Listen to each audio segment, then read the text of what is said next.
All right, I am going to get started. So, let's welcome everybody to what I'm calling Guidance on Grant Opportunities for Lake Champlain Basin Program, Vermont DEC, and New York DEC. And I am delighted to be here. Of course, I would rather be with you in person, and it's incredible that back when we started talking, we really thought that by now we would be back in person, and it's a shame on many levels, but I'm still very glad to be joining you.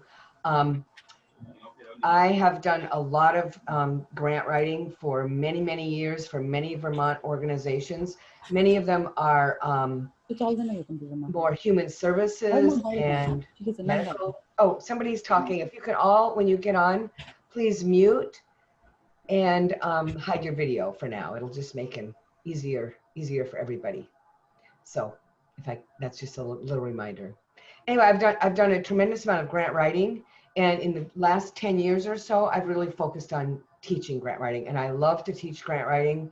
I've done everything from very short little workshops, which I find unsatisfying if someone just has an hour. That's not even, it's just a little bite.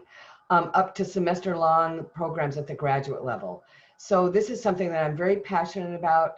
And I like to tell people that a lot of people feel that grant writing is kind of an esoteric and scary and very detailed sort of enterprise that only a few people can do, but that's not true at all. To me, you can be a grant writer as long as you're a clear writer. You can think logically, and you can really understand that you're always writing for the audience. And so that's kind of the main thing that I try to get across is know your audience, understand what what you're competing for, be very clear about what it is you want to do, and make sure it exactly fits what I call the king and queen are the reviewers. And it doesn't matter what you want to do. If they don't fit what the folks are looking for, it really doesn't matter. So that's just kind of a very broad overview of grant writing. And then we're going to talk about some specific areas today. For those of you who are on before, on Tuesday, we kind of did a deep dive, more of a deep dive into goals, outcomes, tasks, and outputs. We're just going to do a little overview of what's the difference and how we use them to really organize our proposal. And then we're going to touch on some areas that the staff that I've been talking to have really helped me to understand our areas that they would like, that they feel people could be stronger on. One is letters of participation and support, and one is about contacting project staff. Then we're going to talk about the RFP process, timeline, and other information. Because of COVID and other reasons, things are, as we all know, nothing is the same right now. So the RFP process is right along with that, but I think it'll be helpful to have some discussion about what that looks like for all three organizations. And then we're going to have a general Q&A session. And it really is ask anything. What I've learned and what I always tell people is if you have a question, no matter how dumb it is, chances are someone else has that same question. So this really is a very open process. I want to just back up for a second and say that the staff I've been working with have been extremely easy to talk to and open and so helpful for me as I really get my hands around the kind of grants that you folks do, which are quite different from the grants that I usually work with. And I've really had a chance to ask them questions, and they've given me great examples. And I really want to thank, first of all, Lauren Jeunesse from Lake Champlain Basin Program, who has really been my partner in crime. And we have been working together now for several months to put this together. She's just been great. And Meg Modley, also from Lake Champlain Basin Program, has been terrific. From New York, I've been working with Lauren Townley and Julie Berlinski, and you'll hear from at least one of them today. And then Marley Rupe from Vermont. and from the DEC. So this is kind of the inside team along with a few others, and I'm very, very grateful, and they've helped me really put this together in a way that I hope will be as useful as possible for you. So how is it going to work? As I go through and present, I would like you, if you have questions, to put them in the chat box. Lauren Jeunesse is going to be monitoring the chat box at the first part.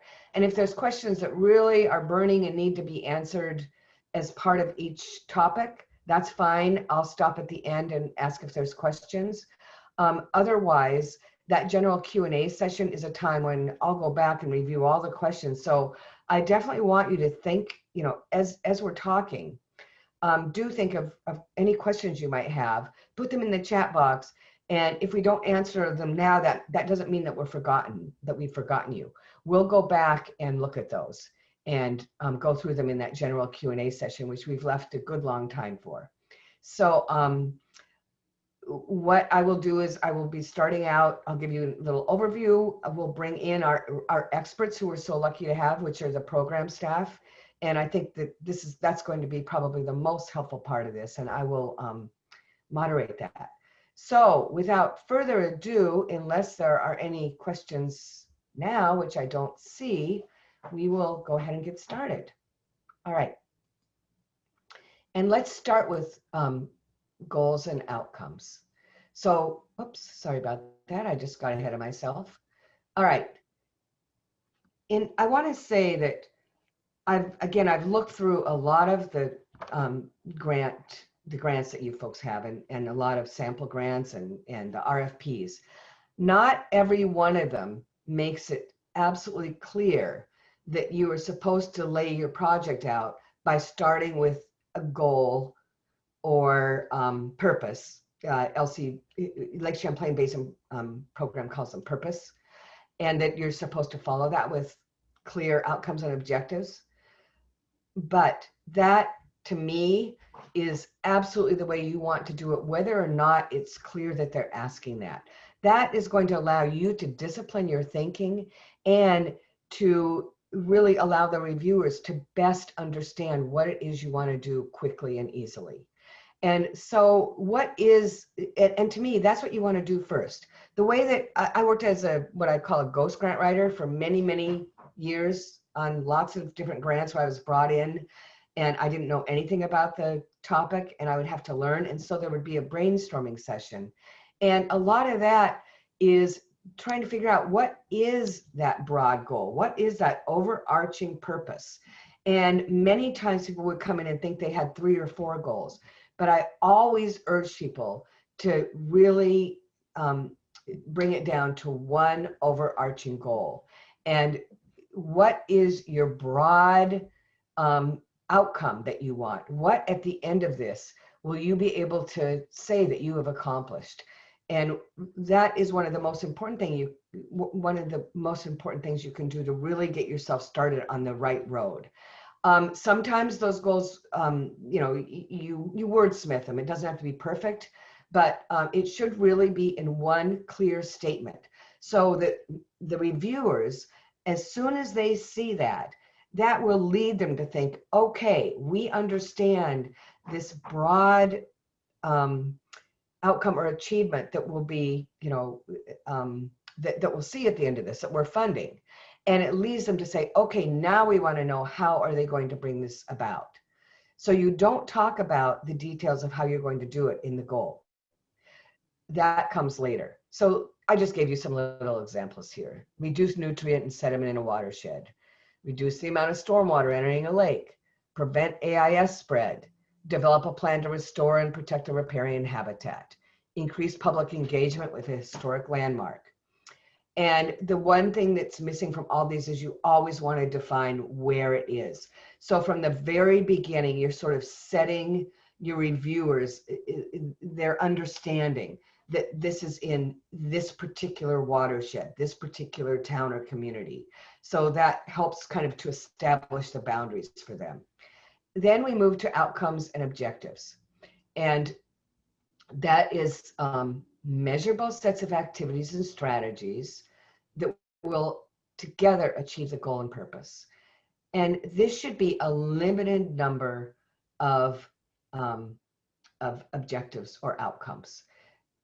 If you have 7, 8, 9, 10, then in my mind, that shows you're not thinking clearly. You haven't done the work to really focus yourself and discipline yourself and create sets of activities. And it's going to be much easier for you to carry out the project and much easier for the reviewers to understand how you're going to carry out the project if you come up with generally, I mean, some of the projects are so simple here, you're just building one little thing and there's one objective, and that's fine. But many of the projects are more complex, so often you would have 3 or 4 objectives. And again, those are sets of activities that they are measurable, meaning you can either literally measure them. It's, you can, well, let's just give the examples. You acquire conservation easements on 5 sites. That's measurable. You assess and prioritize areas for riparian habitat restoration. Obviously, you're going to have those areas prioritized. Stabilize streams and riverbanks in project area. Develop an outreach and education program for a cultural shoreline site. These are all sets of activities that require several tasks to complete. So you don't want to get too specific. You want to stay fairly broad here and make sure that what you're laying out and what your thinking is doing is helping you understand what kind of different areas you need to accomplish. Different pieces of this project need to work together, but each one has its own task that together will achieve the overall project goal. And once you've done this, you've really set yourself, I believe, on a great path to where you then are able to create tasks that carry out these outcomes and objectives. And we're going to move to an example here. And again, I urge you, as you think of questions, you can go ahead and put them in the chat box, or you can save them and put them in the chat box later. But we'll have plenty of time to talk about this and even answer some specific questions you might have. So for those of you who are on the Tuesday call, Tuesday Zoom meeting, this is what we used for our example. And I thought it would be kind of fun for you to see what outcomes and objectives the successful proposal actually used. So this is a fantastic example. Produce plans to reduce stormwater runoff and shoreline erosion. Oh my goodness, I have a typo. That's a big no-no. I'm sorry. To mitigate nutrient pollution along the shoreline in Georgia, Vermont. I want to say that typo is very embarrassing to me, because one of the things that I really stress is you should check and recheck. And I can see that in here, yeah. Anyway, there you go. Okay, this was a $26,000 grant, as I recall, so it wasn't a lot of funding. But you can see in this goal, it's very clear to the reviewers that they're producing plans. And what are they producing plans to do, and where is it? So they've really set the stage, and it leads the reviewers to say, okay, I get what you're going to do on a really broad basis. This is something that's really important. I get it. And how are you going to do it?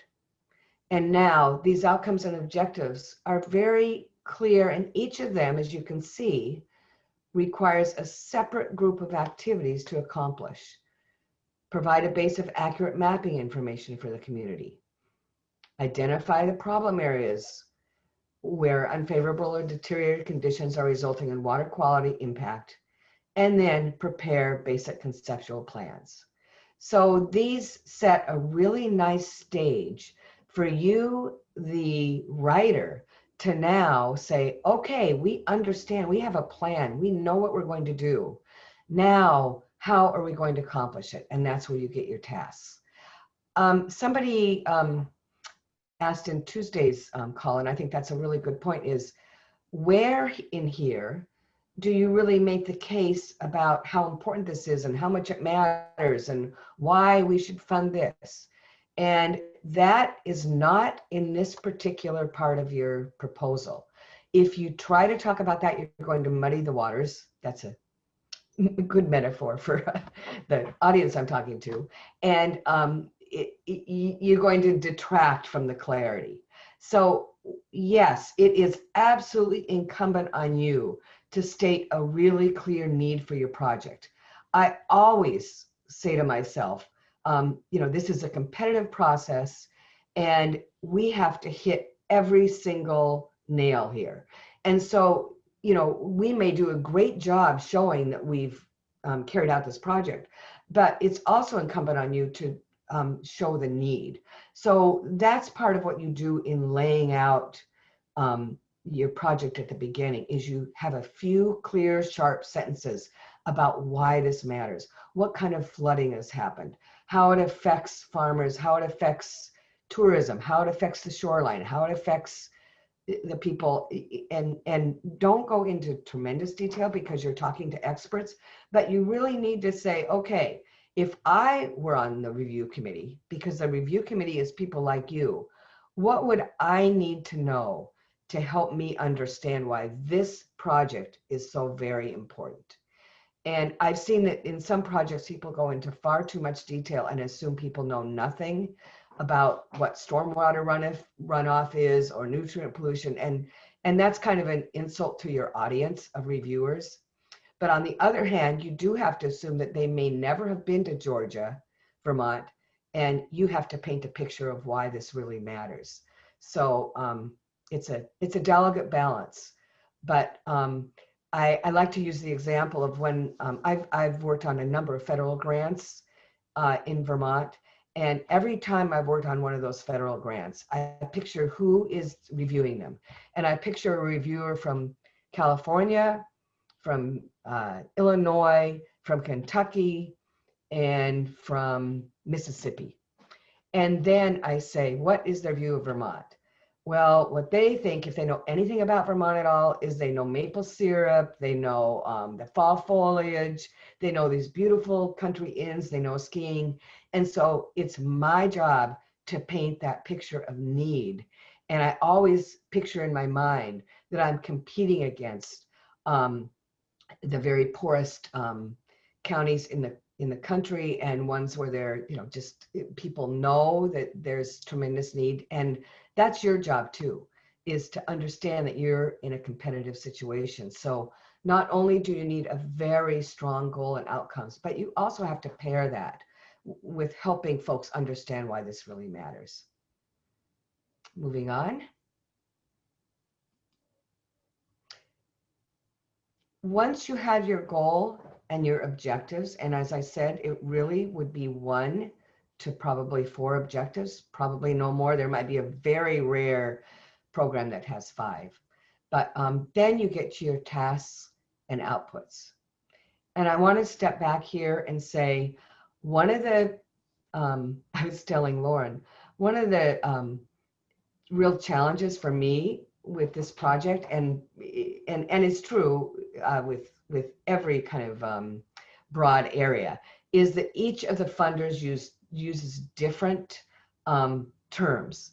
So when I put outputs, I know that in the case of New York State, they call those performance measures. And when I look at what Vermont, at least on a couple of grants, uses, it's something different, which we'll get to. Anyway, it's your job, even though I'm calling them tasks and outputs here, it's your job to live and breathe the funder's language. And so whatever they call it, that's what you're going to call it. Of course, you do not want to confuse them. So that is a confusing part of it, though. You have to understand that when they say performance measure or objective or output, that, what they're talking about in terms of where are you from the top goal to the objectives, or outcomes to the tasks and outputs. So translate it into their language, and then you'll be able to go along. Okay, so the tasks are the activities that directly achieve an outcome or objective. And you want to make sure that you have really clearly thought out what is it going to take to complete this project. And I have seen many weak projects that are done in a hurry where it's clear that the folks who are applying, they may have a fabulous project, they may have tremendous need, they may know what their ultimate outcome is, what they want to accomplish, but they haven't taken the time to really lay out what it takes to complete the project. So if you are, let's go back here. If say this number 2, this is pretty complicated. Identify the specific problem areas where unfavorable or deteriorated conditions are resulting in water quality impact. If you're in a big rush, or if you don't know what you're doing, or if you haven't had time to think it out, you might just say, we're going to hire an engineer to do an assessment and come up with these conditions. But that's not really enough. That doesn't show that you really thought and looked into what does it take to actually do that kind of assessment.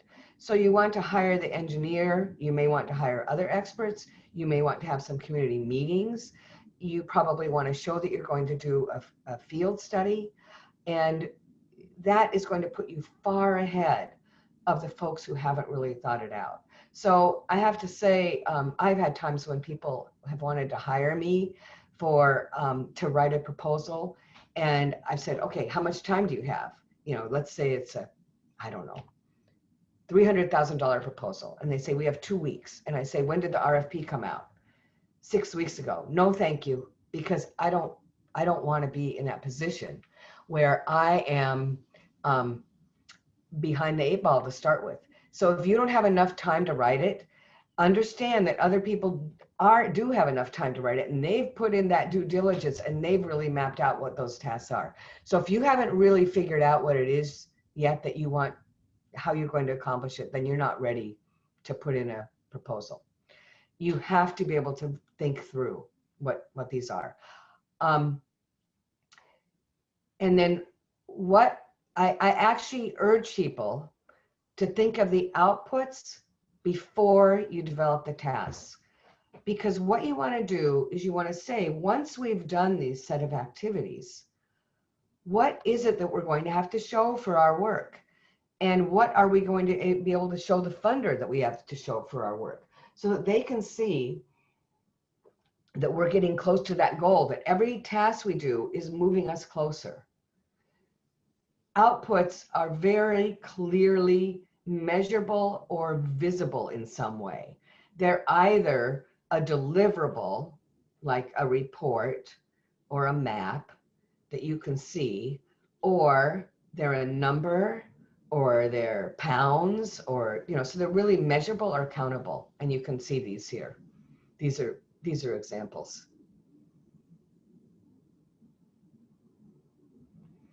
Okay, so moving on.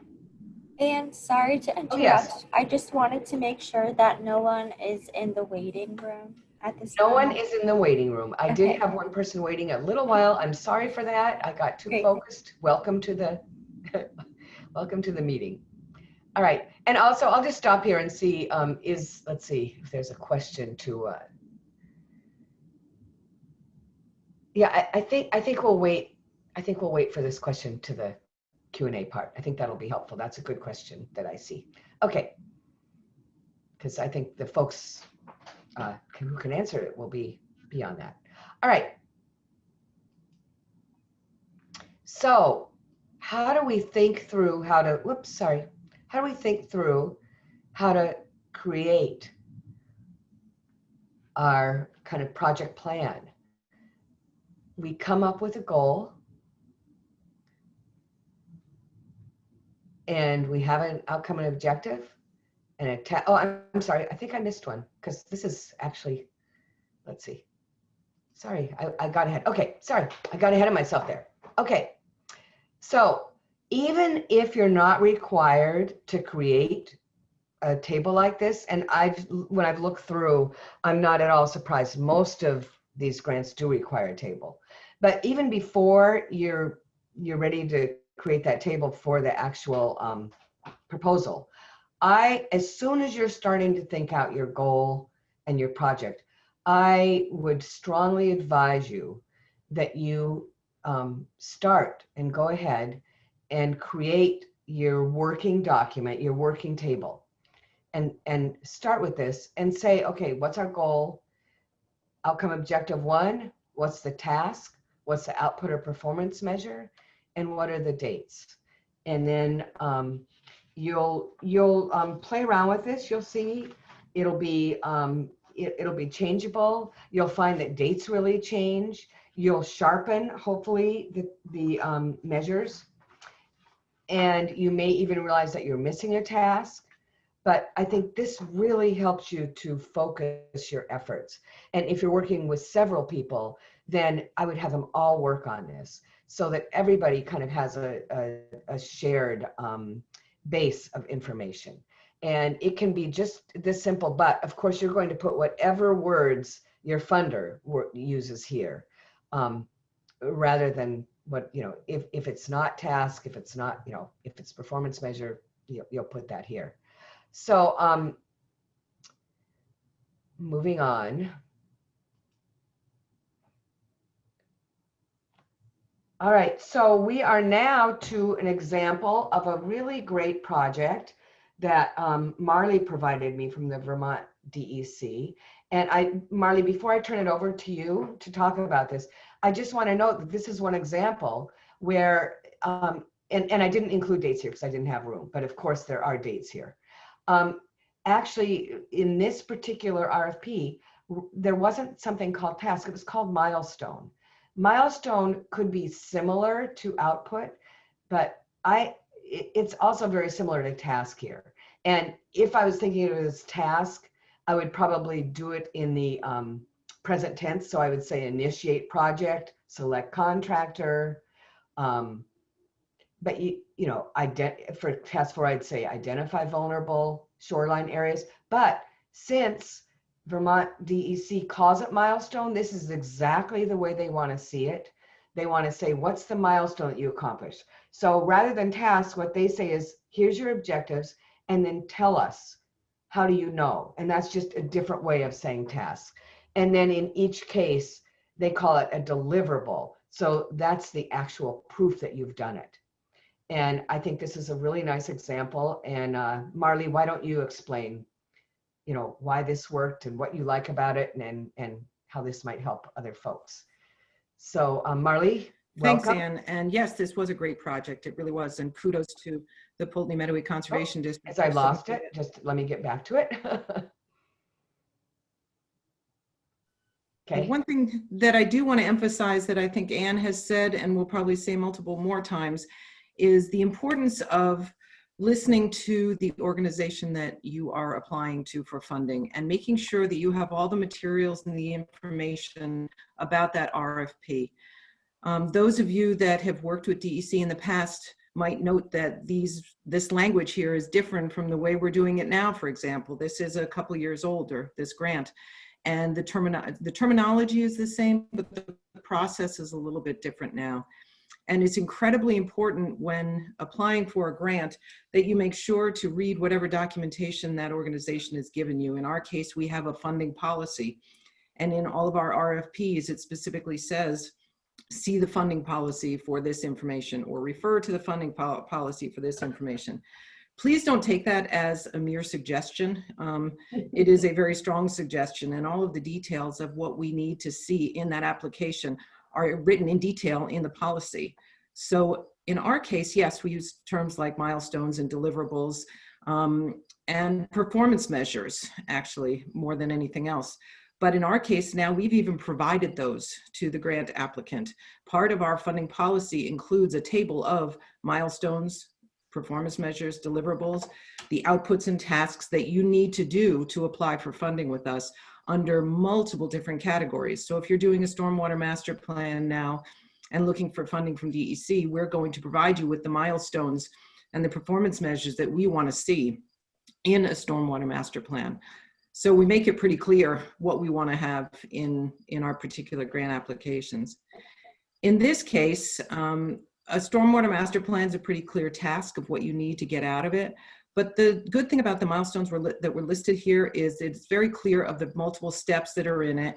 And this makes sure that we know that the person who's applying is very understanding of what needs to happen in a stormwater master plan. These tasks are very clear and detail what that person is going to do. And as a result, we know that they're more likely to be capable of doing it because they have obviously done it in the past or have the ability to work with people who do know all of the various steps that are in there. So the other important thing with regards to a grant application like this is to talk to us ahead of time too.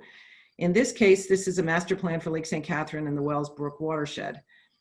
It's really valuable when you're applying for a grant to be in touch with the funder to see if that's even what they want done. We might be providing funding for stormwater master plans, but maybe we don't need one done in Lake St. Catherine or the Wells Brook watershed, or we might feel that there are other higher priorities. Now that doesn't mean you can't do it, but it's best to talk to us ahead of time and say, this is why we think it's important to do, and convince us of the value of it. So talking to us ahead of time is a really critical part, and I know Anne's going to get into that later. But the main thing that I want to emphasize with this one is to read the materials ahead of time so that when you put in an application like this, you're making sure that you're delivering exactly what we're looking for in that particular RFP. Great. Thank you very much. Yeah, I mean, this was really nice to see. And yes, I'm glad that you brought up, Marley, that each of these milestones actually relates to something that you specifically lay out that you require. And so you really do make it easy in a way, because if you don't do that, then you haven't really fulfilled the requirements. So you actually walk the grantee through the steps that they need to complete. And yet I imagine that you sometimes still get proposals that don't do that. Is that true? I wish I could say no, but in all honesty, we give a lot of detail, but there's a lot of room left for the applicant to provide information to us. While we might want milestones and performance measures that are in our list, and we require that those be part of it, that doesn't mean there can't be additional ones. And that doesn't mean that we also don't need the explanation of why this project is important and the other activities that are going to be occurring around it. So there's a lot of space in our applications now for describing the scope of work. A stormwater master plan is kind of structured. You do A, B, C, and D. You got a plan. A lot of our other grant applications Go ahead. Are much more, showed earlier, Anne, about looking at ways to mitigate runoff in impaired waters or something like that. You have to do much more detail in describing the scope then. There might be specific milestones that we require for something like that, but the scope of the project, the detail of what you are going to do is in more of a narrative form that's especially important.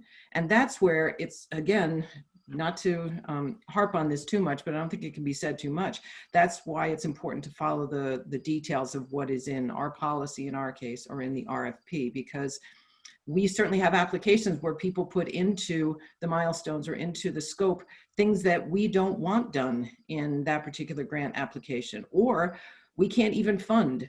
We've had people put things in as a task that are ineligible for funding through the state. And it says that very clearly in our policy. We can pay for this, but we can't pay for that, for example.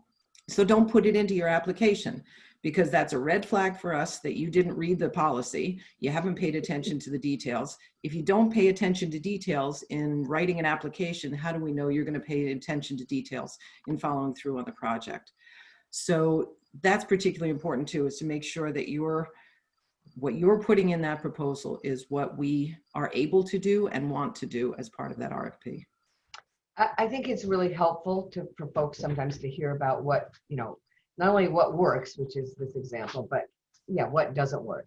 And I just want to ask you, you said that completing a stormwater master plan is a pretty straightforward process, but you must also sometimes get applications that for even this level that you wouldn't fund? Where, like, this is a really nice example. Where could someone go wrong with this?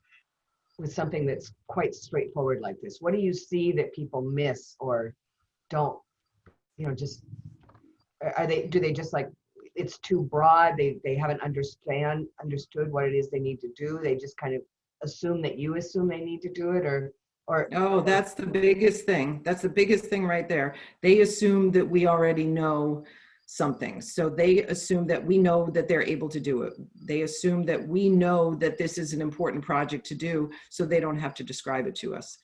They assume that we know that they're going to do the best they can with the budget, so they don't need to give us a lot of detail. Budgets are I don't think you're going to get into budgets too much this morning, but budgets are the biggest place where we have challenges with grant applications. Don't just put in $5,000 for materials. That indicates you have no sense of what you're going to be buying, because nobody buys a bunch of materials and has it equal exactly $5,000. So doesn't mean it needs to be 4,892, but at least make sure that you've given some thought to it. And that's why the budget narrative part of an application is so important, because it explains how you came to $5,000. Feel free to put in $5,000, but make sure we know that you know where it came from. So that's the biggest challenge, is people assuming that we know something. We certainly know the water quality in Lake St. Catherine and the Wellsbrook watershed. Sure we do. But the person who's reviewing the application might not know all the details about this particular area. And this isn't on this slide, but one of the strongest points in this application was how it connected the importance of the master plan to the water quality issues there. It specifically called out why the Wellsbrook watershed has some water quality challenges, what's happened there in the last few years, and not only said what has happened, but gave us the references for how they know that. They indicated the water quality data that demonstrates the problems in this watershed. They talked about Hurricane Irene, our tropical storm Irene, and the resulting sediment loads in that watershed as a result. This application was really strong on why this particular stormwater master plan was important to do, and why it was important now too, because of the timing of it. It was post Irene, it was post them doing some extensive water quality monitoring, so they had the data to show the value of this. Now granted, every project can't have that kind of extensive data available, but it is still important, because we get far more applications, and I'm sure everybody gets far more applications than we can possibly fund, for the applicant to be doing the best they can to demonstrate the value of it. And that was really the strength of this proposal, because this is a pretty small area to do a stormwater master plan. We've had stormwater master plans for the city of South Burlington or Winooski. For Lake St. Catherine and Wellsbrook watershed, it's a relatively small area, but they demonstrated strongly why, even though it was small, it was valuable and worth doing. And that was critical. And they didn't assume that we knew that. They made it clear. I think that's a very good point. And one thing that you said that I see missing in so many poor applications is creating the context. And what you said is they gave you the context. They explained why this mattered. And again, that's that balance between, don't explain what a stormwater master plan is. Clearly the funders know what that is. Don't say that. Don't say what a watershed is. Don't give them that level of detail. But do give them the context, explain why this matters, why it's important now. And when I'm working on a grant proposal, which I don't do anymore, but when I always said to the folks I was working with, the reason that we're putting this in now, and the reason we should get funded, is because we have the greatest need of any of the applicants. We have to prove that. We have to show that. If we just are kind of like oh, here's something we could apply for and let's try it, that is going to show up so bright and clear to the reviewers that we are not passionate about this, that we haven't made a really good case, that we haven't shown the need. And then also, I like to give an example of, when you talk about that a stormwater master plan, they might just assume that that you know what they're going to do, but no, they have to tell you that they understand what they're going to do. An example I have from my far past is I once worked on a project that was, I think it was about $80,000 or $90,000 to build a new Head Start classroom for Rutland Head Start. And this money was going to be awarded to, I think, 3 Head Start centers in Vermont. And there were 12 Head Start centers altogether. And so the lazy person would just say, well, we've already built, you know, we already have classrooms. We're just going to do another classroom and do it the same way. But instead, I went to the folks who are involved and said, what is everything you need to do? And it wasn't build a new classroom, it was open a new class of Head Start. And it meant, you know, recruiting and training the teacher and getting the supplies and involving the parents. So we walked through every single step that's involved, even though Head Start knows what's involved, even though Rutland Head Start had done it several times, even though all the Head Start centers had done it. We knew we were in a very competitive situation, just as Marlene said you will be. And we needed to show that we had mapped out clearly what it's going to take, when we're going to do it, that we have the expertise in the background to carry this off better than anyone else. And that's what I hear Marley saying that you need to do. And I also really appreciate, Marley, that you said, read everything. Don't just look at the RFP. And so, for example, Opportunities for Action is a fantastic resource that you should become very, very comfortable with if you're going to apply for something under the Lake Champlain Basin Program, because they lay out, what do we care about? What are we passionate about? What are we looking for? And they give you the background and the history.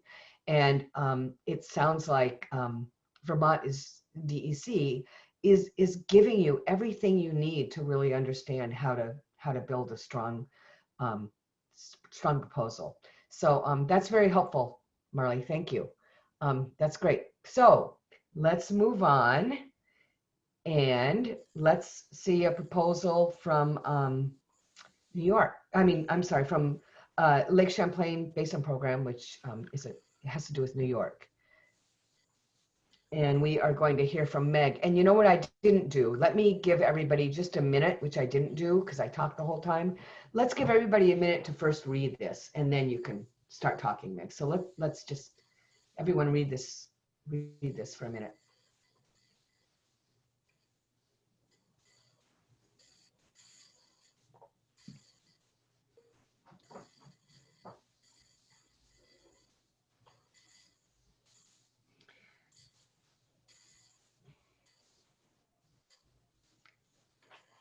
Okay, Meg, take it away. Why did we like this? Why did you send this to me as a good example? Okay, great, thank you. So this is a really strong application for a number of reasons. This project came in under our Aquatic Invasive Species Spread Prevention local grant opportunity. It definitely fit the intent of the grant. So it is focused on invasive species and spread prevention.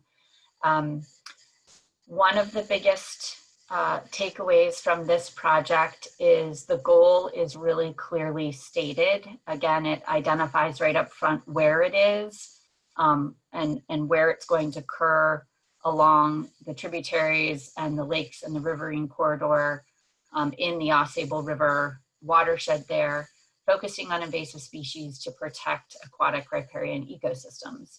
The detail behind that is that the grant applicant also identified the usership of their river system by anglers and recreators, and they identified that most of the portion of this river is invasive species free, and it's a place that attracts a lot of anglers and fishermen, and it's a huge economic driver for the region. So they really hooked you on the importance of keeping this location pristine, and that it had a lot of usership from people coming outside of the watershed. And so really ensuring that people were taking spread prevention measures would help protect this region. The outcome and objective is also very clear about what it is exactly that they're suggesting they're going to do. They're going to operate this river steward program to increase awareness and encourage behavior change for aquatic invasive species spread prevention. So it was very clear. It's to the point and doesn't have a lot of added goals or outcomes or objectives. So when we get to the tasks and the deliverables, they're very clearly defined. And I wanted to just reiterate what Marley said up front.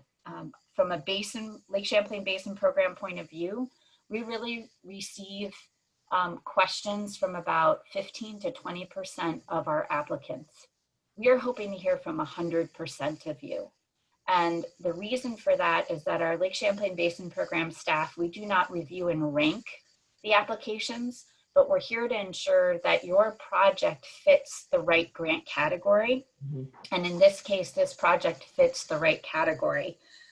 It's also a situation where maybe it's easier for us to talk to you over the phone about a project that maybe is targeted at benefiting some private landowners, and we're federally funded. So that is not a high priority of our funding source, and we could redirect efforts, or say a more fitting project would be focusing on public access spaces for invasive species management. So just directing the projects to the right fit for the eligibility and the goals of the particular grant category. So they did read all of the details and understand that they are collecting environmental data and that they will need a quality assurance project plan. Because the Lake Champlain Basin Program is federally funded, oftentimes projects will be involved with collecting environmental data or reviewing literature to help inform management decisions. And every time that happens, we need to write up a quality assurance project plan. And this is a big one to talk to with our applicants before they submit a project, or just to clarify whether or not a QAP is even required for their project. So talking about what kind of information you're going to gather, if it's going to require a quality assurance project plan, we could provide examples of similar quality assurance project plans that have been approved in the past, even ahead of time for you to take a look at and understand the amount of time and effort it will take to accomplish this task. And in our case, and for this program in particular, we have a generic boat launch steward program quality assurance project plan developed. So the Lake Champlain Basin Program has already written a generic plan that only needs a cover page update for boat launch stewardship, and in this case, the river stewardship program. For other projects, you really need to spend the time in spelling out what's going to happen in your project, so we understand how you collected your data, what kind of tools you use to collect the data, what you're using the data to inform, what kind of management decisions you'll make, and what kind of standard operating procedures you would follow out if there are any requirements for the individuals who are doing the work in terms of training. So there's a number of aspects here that are really important, and they're detailed. And most of the people that I talk to about developing a QAP say, I spent probably 80% of my time fretting about jumping in and writing the QAP, but actually, once they did it, it really helped them flesh out the actual methods and process that they were going to have to take to do the project. So the QAP is the first step, and it's always task number one, because without that quality assurance project plan, you can't do or collect any of the data. And that's why it's usually the first or second task. Maybe the first task would be hire a consultant to help you write the QAP. That would be appropriate. But then the second step is to prep and plan the field season. They've clearly defined the field season with dates. They've talked about they're going to plan the work. They're going to prep the WWS or wader wash stations. These are decontamination, huge Tupperware tubs that people can submerge their waders and their fishing gear in and clean off at the popular access sites to the river's edge. So that was really clear in terms of an output. I would say here you can provide photographs. You can document the preparation of the stations by saying how many you were prepared or what kind of equipment you had to purchase to make those happen. And then the bulk of this project is the third task, the river steward invasive species prevention. So here they're talking about how they're going to do their education and outreach, how they're going to maintain their waiter wash stations, and the public events that they'll attend. And so these deliverables, how are we going to measure that they've actually achieved this task? A lot of people would say, in a poor example, oh, well, we're planning to do a few events and we're going to set up some stations. And they sort of write this general summary of what happened. But what we're really looking for is these specific metrics. How many days was the steward on the river? How many individual people did they interact with? How many miles of the stream were monitored?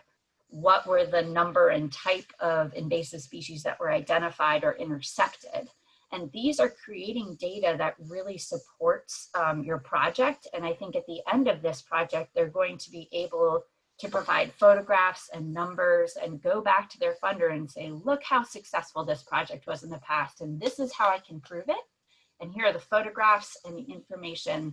And this information really, I think, perpetuates really good programs. This is a project that has been ongoing for about the last decade. It has been funded for a number of years in the past from the Basin program, not every single year, but most years. And it's building in its metrics and importance and demonstrating the need for this project. So it's really easy for the grant reviewers to say, this is really clear to me. I can see what impact they're having. I can really grasp and wrap my hands around how this will impact the community and prevent invasive species spread prevention. So we also have some challenges in terms of what makes a poor application. If this organization did not communicate with other programs that are doing boat launch stewardship in the region and demonstrate that they're aware of the education and outreach methods and the surveys that have already been developed, that would put this project lower down on our list of, I think, of the reviewers' support. But this applicant identifies other existing boat launch steward programs, suggests that this river steward will attend those boat launch steward trainings that are held regionally, clearly provided an example of a data collection sheet, even in their application, to say this is how we're going to collect the data as a sort of an attachment. So this is just showing that they've clearly thought out their process. They know what other programs are in existence. And if they were going to be coordinating with a local soil and water conservation district or a local conservation district in Vermont, including that information here and demonstrating that they understand the larger playing field and how this project fits into a larger network of stewardship programs for preventing invasive species spread. They also did that by demonstrating commonly used education and outreach materials that show that we're using the same message. It can be specific to your own individual lake or river or stream, but it still has the same take-home message at the end of the day, which is stop aquatic hitchhikers and clean, drain, dry. Also showing that there's been some communication with the state in support of sharing that information and obtaining those free materials. I did see one question in the chat that I'll just answer really quickly here, which was about the timetable. And yes, in Lake Champlain Basin program work plans, and we get to the point where we also like to see a timetable for task implementation, which would just be an additional column next to that deliverable or output. Yeah, there's always a timetable on all of these. I just didn't have space to put that. Yes, and that's fine. And the other piece, the row that would be below this, Anne wanted me to point out because it wouldn't fit on the screen, is task 4, which would be the quarterly report and final reporting, and that final report due date. So that would be the final task as number 4. The last thing I want to say about invasive species spread prevention projects, just because this is our example, a lot of folks who are doing active management of invasive species like to quantify success by number of hours spent or by the amount of harvest. And these are good metrics to have accompanying photographs, but they are not showing to the funder that you are dedicated to long-term management and tracking change over time. So you need to think about, and you could talk to funders about metrics that would better illustrate this. So actually providing the acreage of a certain infestation and the density of that infestation. And then you can say how much you harvested and what the results were afterwards. Because then the next year, if you go back in a very good growing year, maybe you harvested 100 bags of Eurasian water milfoil, and that's what you write for your deliverable. And I say, great, but how large was the infestation to start? And how much of it were you able to get rid of? And how does that compare to next year where you harvested 100 bags of Eurasian water milfoil, but you actually harvested everything that there was instead of just a tenth of what was there? So really thinking about how can we show that we're dedicated to long-term management over time and thinking about this comprehensively. I can stop there, Anne, or? Great. I think this is a really good example because I want to point out a couple of things about this. First of all, I just want to mention that these deliverables, I couldn't even fit all of them in here. I put in the ones that I thought were most important, but they really, to me, did an incredible job of thinking of what's every way that we can show we've made a difference. And there were, I can't remember what they are, but there were probably 3 additional outputs or deliverables. So you were able to really see both, you know, the kind of effort we put in, which is important, the kind of you know, the folks we reached, and also several different measures that show we're actually doing something that's going to make a difference, you know, like the miles monitor, the invasive species identified, and there are several others. I think this is an interesting example because when I read this and it said, you know, just one task for prep and plan the season, you might say, well, gee, that should, you know, that doesn't tell us that they know what to do. But as you explained there, and as they made clear, you already have a plan. You've given folks the plan for what they have to do. And also, I think my understanding is, I think they've been doing this for a while. So they don't have to, you know, if this was a new program, if there had never been a river steward program before, and if they hadn't, as you said, Meg, they talked about how they had already, you know, they were aware of other programs, they worked with other programs.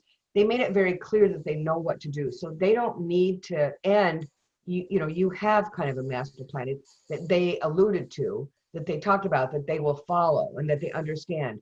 And they even gave some examples of the kind of events they would go to, and you know, the kind of materials they would provide. So if, I just want to, you know, warn you that if this were a new program, if there had never been a river steward program before, and if there weren't guidelines from the funder, then it would be incumbent on you to have tasks under what does that mean to prep and plan the season.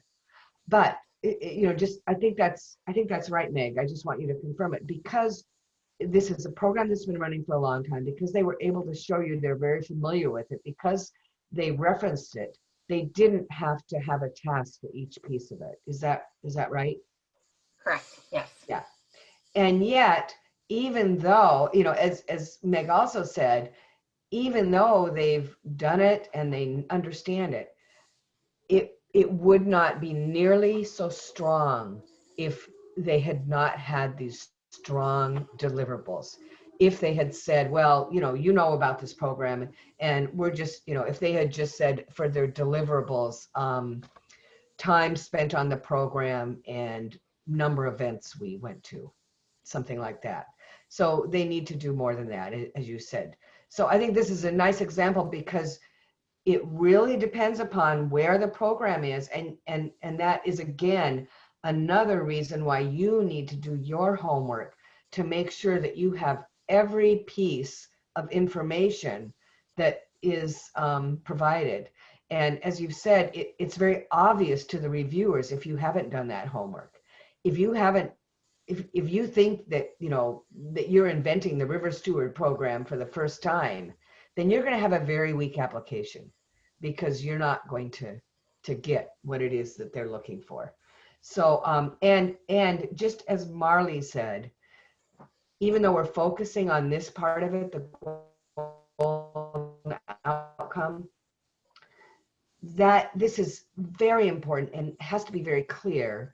And what that means is it's equally important that you are clear, that you paint a clear, compelling picture in your narrative, in the time where you get to talk about the need, so that you're not doing that. You're not putting too much information in this outcome and objective. You're putting just enough, and you're not spending time. You've already told us why this is so important. I want to just say one more thing about the outcome and objective. This is a really good example, and Meg, you said it was a good example, and here's why. What the outcome or objective should do is it tells what you're going to do for this particular piece of it tells you what you're going to do, and this was one where there was just one outcome and objective, and it says why. So weak applications that I see, they would say under the outcome objective, operate a river steward program in the Oswald River watershed, and they would stop there. Do you see projects like that, Meg, where they just stop right there? All the time. And right?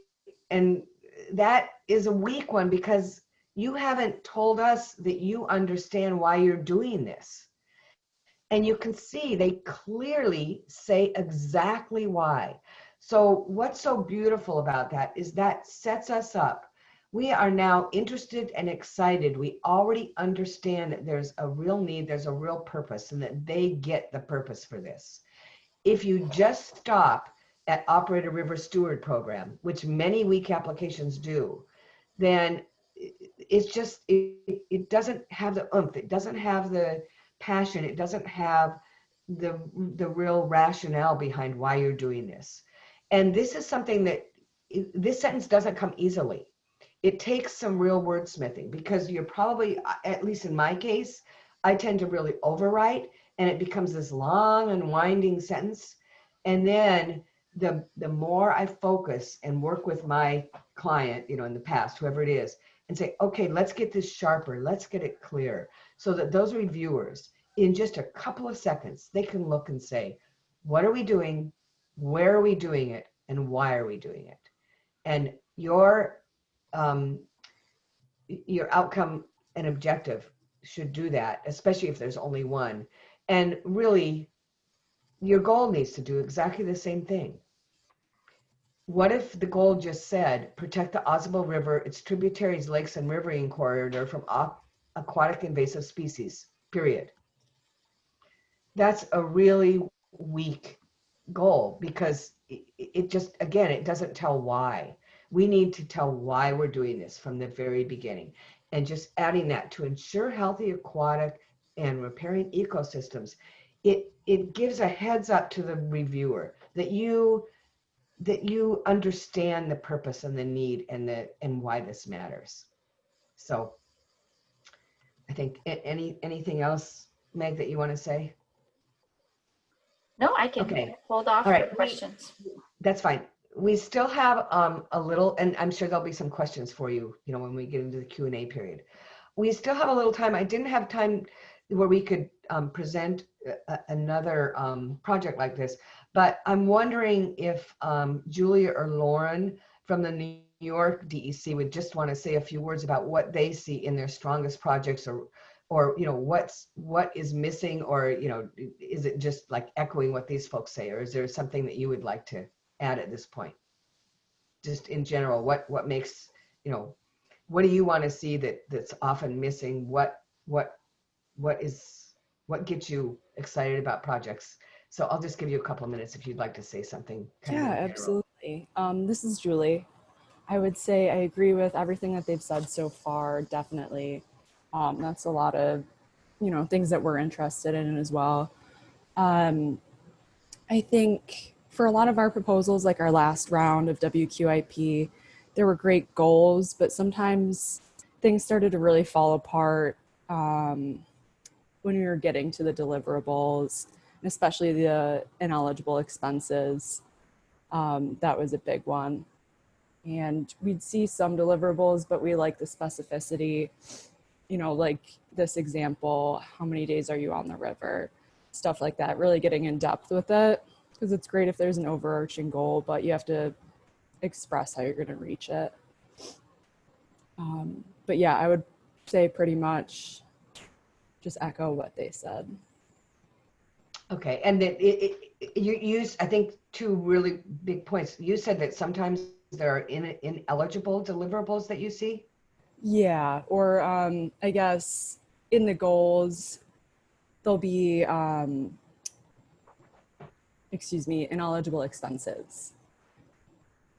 So to me, yeah, I mean, as a reviewer, that is, as someone else said, that is such a red flag. Yeah. If you have ineligible expenses, then what are you going to do if we fund you?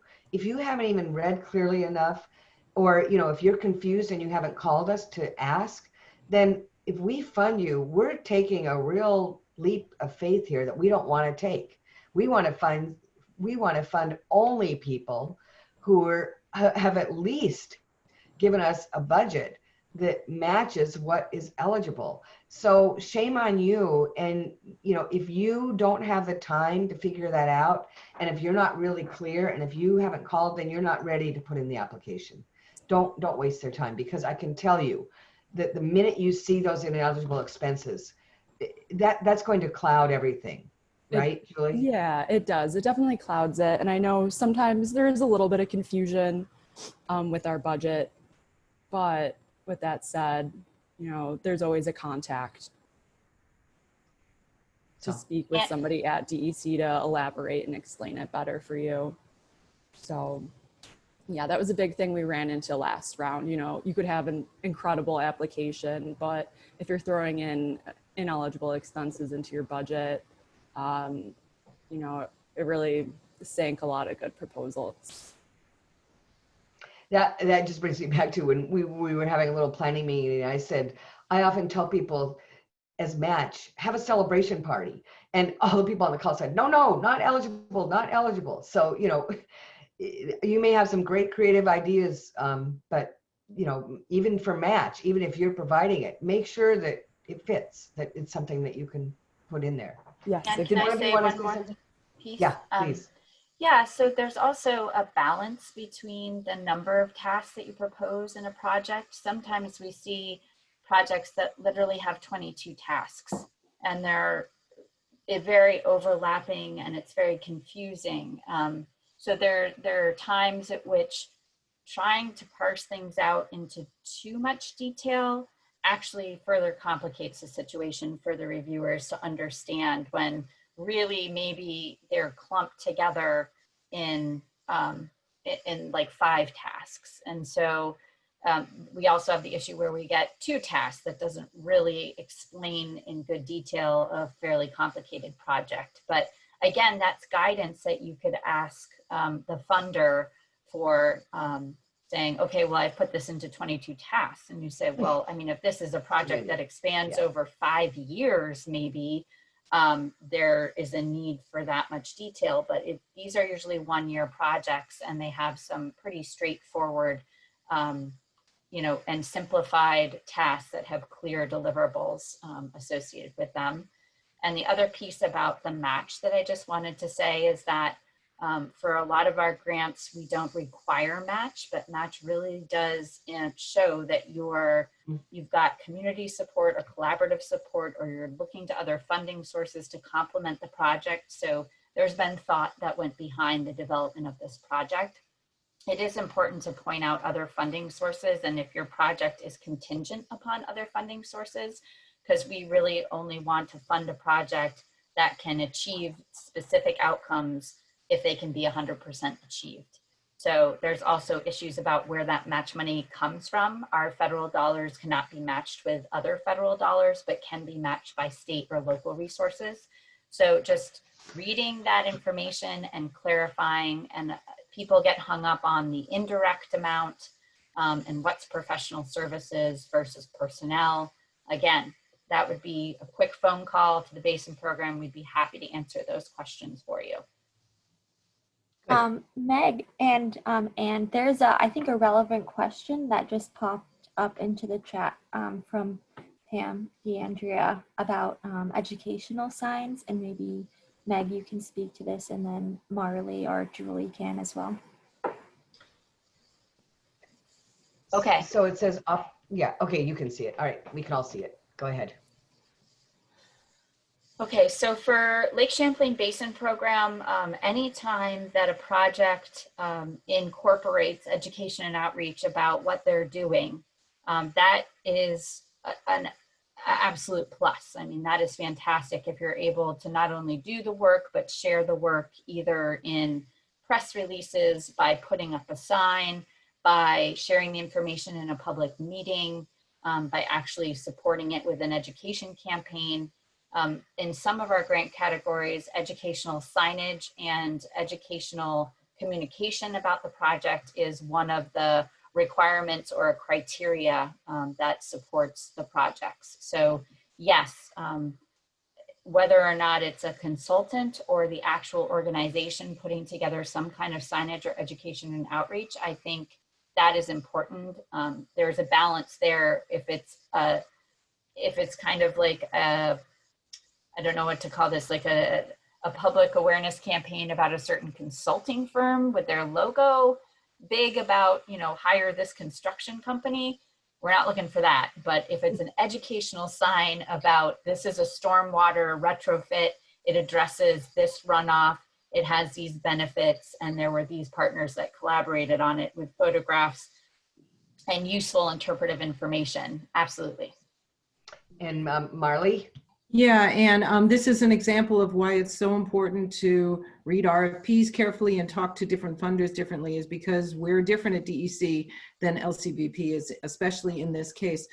And that's because of where our funding comes from. Most of our funding is capital funds from the state of Vermont, which means there are very strict restrictions on how that money can be used. We do have clean water funds that are less restrictive, but at the same time, they also have very a clear structure on what they can and can't pay for. So if the project was to do a stormwater design or a stormwater implementation, it's not an educational project. We're funding it for the design or the implementation and the water quality value of it. DEC in every single way supports educational signage and definitely wants to see this done as much as possible, but we can't necessarily use some of our funds for that. So we would not be willing or able, frankly, to pay for the signage that goes with a project. That said, if you're able to get the funding for signage from LCBP and want to provide that as match, that would be a great match. And one other thing I wanted to say about match is also to watch the timing on it. The match that we accept has to be during the period of the grant. So if you did something 2 years ago that relates to this project, go you, that's great. But unfortunately, we can't use it as match. It needs to be correlated. Right, and certainly you might talk about that this is something that you have done that has brought you to the point where you can now apply. It's a nice way to set the context. It's background information in the scope, yes. Yeah, and I just think listening to exactly what you said is just why you would need to call. I mean, just what you said, that would be such a great answer to get if you were confused about whether you could put signs in. Oh, we can do them as match. We can't, you know, why wouldn't you call and find out? But we'll get to that. Oh, I just lost all. Sorry, everybody. What happened? I just put you in back. Oh, let me get back to it. I don't know what happened to my whole show here. Okay, let me resume share. We see it. Yeah, and we can still see your screen. Oh, that's funny because I can't. There. Okay. And okay. Now I'm way back. Okay, I'm gonna go back. Let me get back to it. Somehow I got lost and I got way ahead of myself. So now we're going to move on. I think that was really, really helpful. So great to have you folks. This is Julie Berlinski yes, from go New ahead. York DEC. I just wanted to chime in really quick. Go ahead.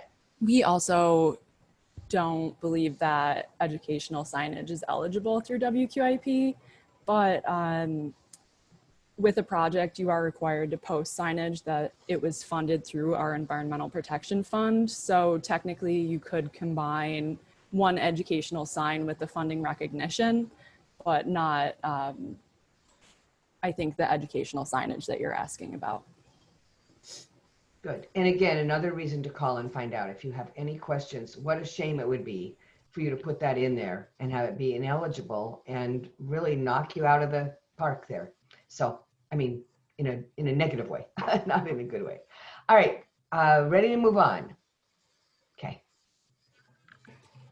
Why do we even talk about letters? I'll tell you, from my point of view, I always talk about letters when I read grant writing, because they are often something that people don't get to till the back end. When they're just about done, they say, oh my God, we need those letters. We need those letters. Let's call. Who are we going to get them from? And first of all, some of these programs, I understand, letters are required.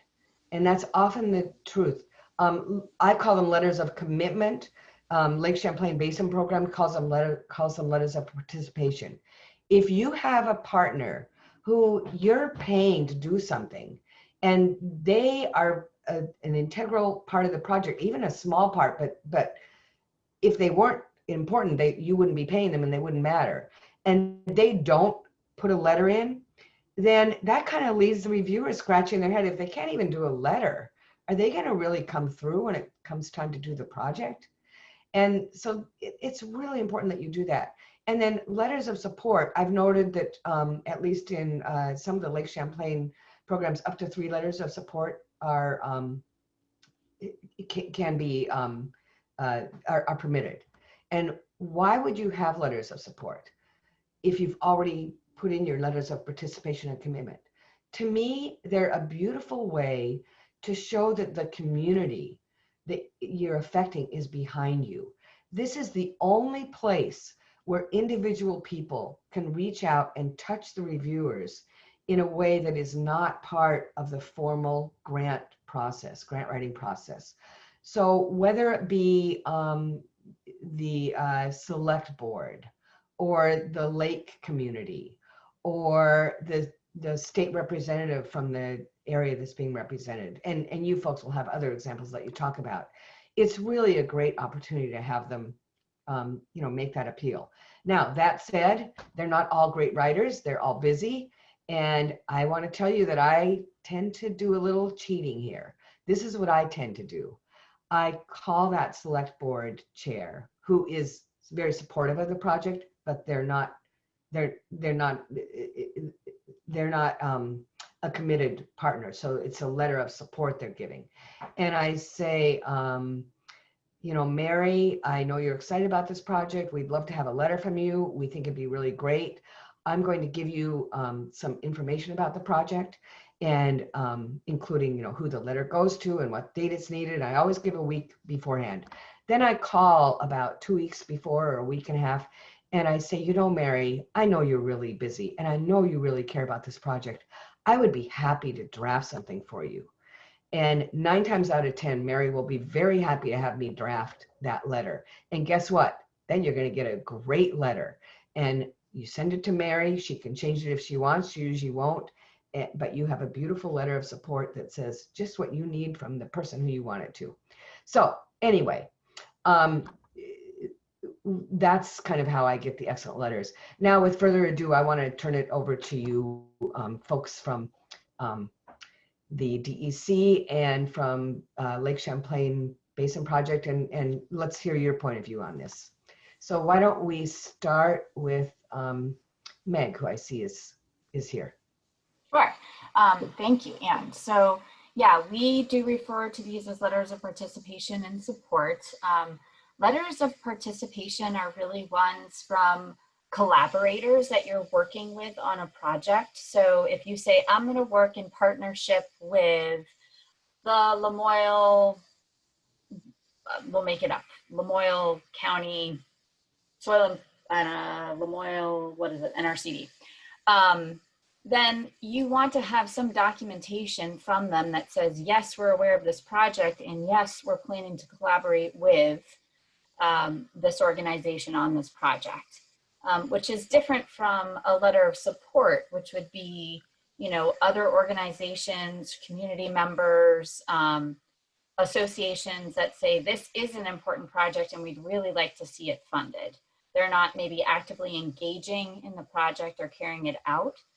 Where we see projects fail is when they come in and say that they're going to work with somebody, but they have no commitment or shown demonstration that the other organization is even aware of their project. And in the worst cases, they're not. They're just saying that we will collaborate with them once they get the funding, which means they haven't had that conversation and they haven't really thought it out very well. So letters of support are great, and they can definitely demonstrate that you're talking to other people about this project and other people are aware and it has support. Julie, do you have something to add? Or, oh, I see we have Marley. No, go ahead, Julie. Yep. Okay, Julie? I'm sorry. Yeah, I think it just really shows, you know, buy-in from your community and how many partners are going to be involved. I don't have too much more to add. Okay, and do you also have kind of two kinds of letters, the letters of participation or commitment from the actual partners, and then also you look fondly on letters of support that aren't necessarily from folks who are going to get paid to be part of it, but care about the project? Yes, absolutely. And I do think it's important that you pick and choose. You don't just pick, oh, there's someone who likes to boat on the lake, let's grab them. You really want somebody who represents a group of boaters on a lake or a group of fishermen, not just any old person who says, oh yeah, I think it's a great idea. So I do think because you don't have very many, you really want somebody who matters and counts. And why don't I just hand it over to you, Meg, briefly. Oh, Marley, go ahead, Marley. I mean, sorry, Marley. I meant Marley. It's okay. We're both M's. Yeah, I think Meg pretty much summed it all up. We definitely have different types of letters. There are, yes, letters of support. And those are especially important when you are an organization that may not have applied to us in the past.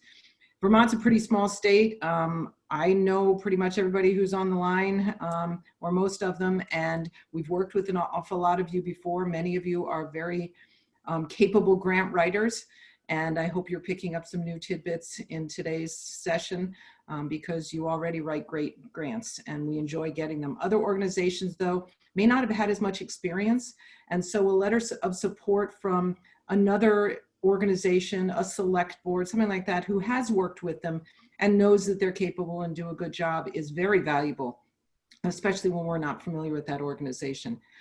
But as far as letters of commitment, there's letters of support like that, but then there's also the letter of commitment, as Meg was alluding to, the difference between them. And for projects to move forward on private land or even any land under a particular ownership, when it gets towards the end, the final design or the implementation of a project, we require a letter of commitment from that landowner. Whether it's Joe Smith or Mary Smith who own that piece of property where you're going to put in a buffer planting, or whether it's the city of Winooski that is going to be putting in a huge stormwater pond. There needs to be a letter of commitment for doing the project, but also for the operation and maintenance of that project. Because when we have state funds going into a project, we have to be able to demonstrate that that project is going to be maintained during its lifespan. And we have all kinds of details on those kinds of things. But for example, if you're planting a buffer, there has to be a commitment from that landowner that they're not going to decide they don't really like how the trees are now blocking their view, and they go in 6 years and mow everything down. Can't do that. We need the commitment that that's not going to happen. Or a major stormwater pond going into a city, we need a commitment that it's going to be maintained so it continues to work after it starts to fill up with sediment. So there is a big difference between those two letters and an important role for each of them. And I'm going to leave. Oh, go ahead. Yes. No, one last thing about letters of support is that if you are going to write a template for a letter of support, it doesn't look good when we get 3 exact templates with different signatures on the bottom. So if you're going to assist your support letter writers, then you need to hit on different aspects of your project and how that connects to that individual or that representing that organization to your project, so that we have seen the exact same letter with just a different signature at the bottom submitted 3 times over. You might as well just say one letter. Yeah, I once served as I several times, which was probably the best training you can get for being a grant writer is serving on a review committee. And I served on several review committees for large federal grants. And I still remember this was like a $2 million grant, and there were 7 letters of support, and they all were exactly the same. They were all fill in the blank. And that is a huge mistake. But I do think that you have to presume that your letter writers don't really necessarily, they may be great partners, they may be great builders or engineers or whatever, but they don't necessarily know what you want in that letter. So I do think that it's worth it to tailor. And I guess I'll leave you, my last advice is don't wait to the last minute. I still remember I was so exhausted. I'd sit up till 2 a.m. We had to get this proposal into the mail, and someone points out to me, we never got that letter from that principal. And here I was trying to oversee the thing, and I had to go right across town and get this letter, write the letter, get the letter, make sure. Anyway, you don't want to be in that position. So this should be all part of your planning process. Don't wait to the last minute. And could I just add a point about timing as well there? For many of our grants, they require some review by technical program staff within DEC. So for example, if you're putting in a buffer, then the river's scientists want to look at where that buffer is going. And if it's a very dynamic area of the river, it's wiggling back and forth, it might not be the best place to put in $8,000 worth of trees and shrubs. So our projects usually require some kind of technical review, even if they're only in the early planning stages. If the stormwater pond's going in the middle of a wetland, chances are we are not going to fund it. So don't wait until the last minute to ask for that technical help too. And you've seen that happen, right? Oh, every single time. If we have an RFP due, it is inevitable. I will get several emails from technical staff saying, hey, guess you got an RFP due this week, don't you? I've gotten 10 phone calls Thursday at noon asking for a review of a project. You don't want to do that. That is putting you in a bad situation. Yeah. Please don't. So the last thing is also, if it says a limit on the number of letters of support, please respect the limit. Don't submit 10 letters of support when there's a 3-letter limit. Exactly. We have no ability to decipher which letters we should look at or not, and there's not enough time to look at 10, and that's why we put a limit on it. It's just too much information. So pick 3, or if you only have 2, that's fine. But please don't submit 7 when there's a limit. And have those be people who matter. Don't just have them. Yeah. If you have 10 letters, that means you probably just pick some random folks. You don't want to do that. Okay. I know this seems like a small issue, but it really can make a difference. I've seen it as a reviewer, definitely, that it matters. Okay. Moving on.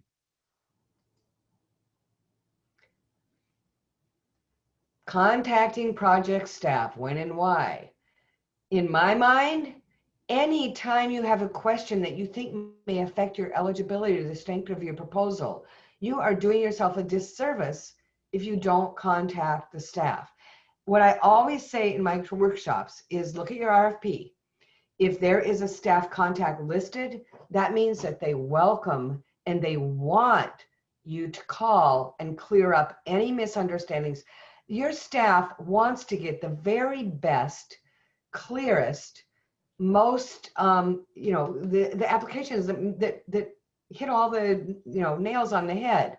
They don't want to get applications that show that you're vague, unclear, didn't know what you're talking about, or worse, are ineligible.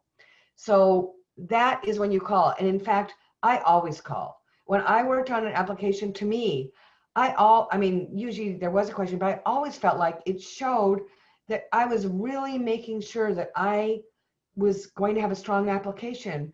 If I called and said, now I really, I want to understand, we're thinking about this. Do you think that's something that is going to be really strong? And they'll tell you whether or not they can answer it. And then go ahead and just read some of the examples of why I would call. All these are things that to me, I would call. And then I'm going to hand it over to our expert staffs. These are just examples of why wouldn't you call. So go ahead and read those for a minute.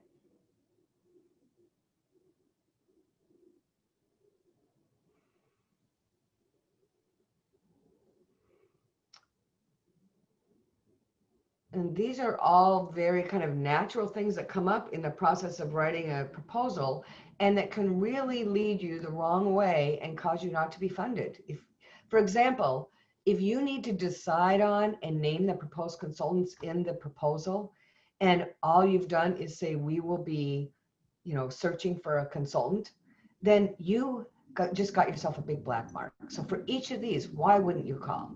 All right, why don't we start with Marley? What would you like to say about this? I guess the main thing is we absolutely welcome phone calls and encourage you to do it. But please read the documentation with the RFP and our funding policy before you call us. Because if the answer to your question is on page 3 of the funding policy, it's just really frustrating because, and not a good sign for you as well. If the answer is very clearly written in the RFP or in our documents and you haven't seen it yet, then that's kind of a black mark for us. It got to the point when we first put out the policy where I was going to have t-shirts made that simply said, see page 7 of the policy. And I was just going to flash this t-shirt every time anybody called me because it really was ridiculous for a while. So we do appreciate at least doing some thorough. I think that is such a good point. Don't call until you've done your homework. Don't call and say, gee, I see you have an RFP out. What kind of projects are you looking for? Or, gee, I see you have an RFP out. Does my geographic area qualify? Those are such obvious questions that if you haven't read and found out, or, how much can we apply for? Those are all up front, clear. And that's a really good point. And I guess the only thing I would say to clarify that is I wasn't implying that the organizations that we have in Vermont would ask that basic a question, because I haven't had a single one do that, thankfully. Good. They're Good. all very good at this and have done Good. this for a long time. But that said, at least take 30 seconds to just check and see if your technical question is answered somewhere. Okay, very good. That's a really good point. Okay. Julie? I was going to say the same exact thing. We are a very large state, and we have, like, I myself am in charge of sections for culverts, stream bank erosion. I'm the point person for that. So there are very, very, very many applicants. I would just say really read through.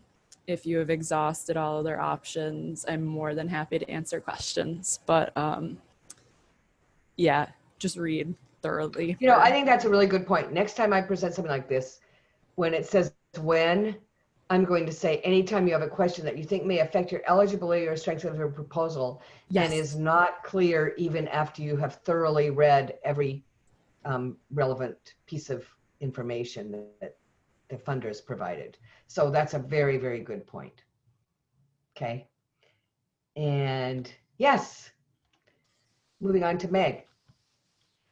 Yeah, so sometimes the request for proposals can have some technical language in it that's required by the funding agency. And so we're happy to walk you through understanding that certain aspect. And those are great questions that we get sometimes. Somebody's like, I've read this section about the indirect policy and the amount, and I just want to clarify if this type of if my insurance can fit within this indirect. And, if there's confusion about that, we're happy to walk you through that if it's not clear in the RFP. There's other times I've had some people actually submit their application to me and say, can you just review this and tell me if it's okay? No. And yeah, the answer is no.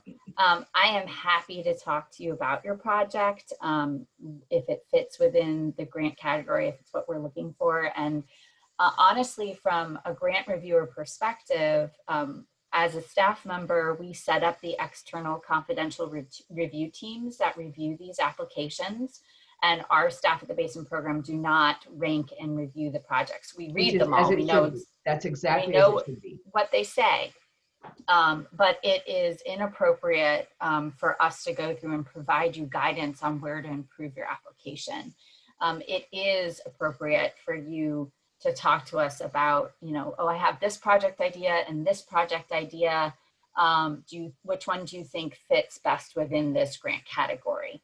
We can help you with that high level stuff, but it also really helps us to know that you're going to apply to this grant category, so that we have an idea before the deadline, and that we're going to get, okay, we're expecting 20 to 30 applications, or we're expecting over 100 applications. We have to make some planning adjustments for that. So it's always really good, if you're going to apply to the grant category, please just contact us and let us know. And I know from experience that budget is often a place where people fall down and where they really should call you. Yes, they should read it. They should read it again, but especially for big complicated projects where you have to, I know in your case, Meg, people have to list by task what they're going to spend in each category. And I know that can get confusing. And I just think, think of a clear question. Don't just call up and say, how do I do the budget? But do call and say, task 1 and task 2, we use the same materials for each of those. Where should I put it? That would be the kind of question that I would have. And it's going, and they're going to be able to answer you and just help you think that sort of thing through.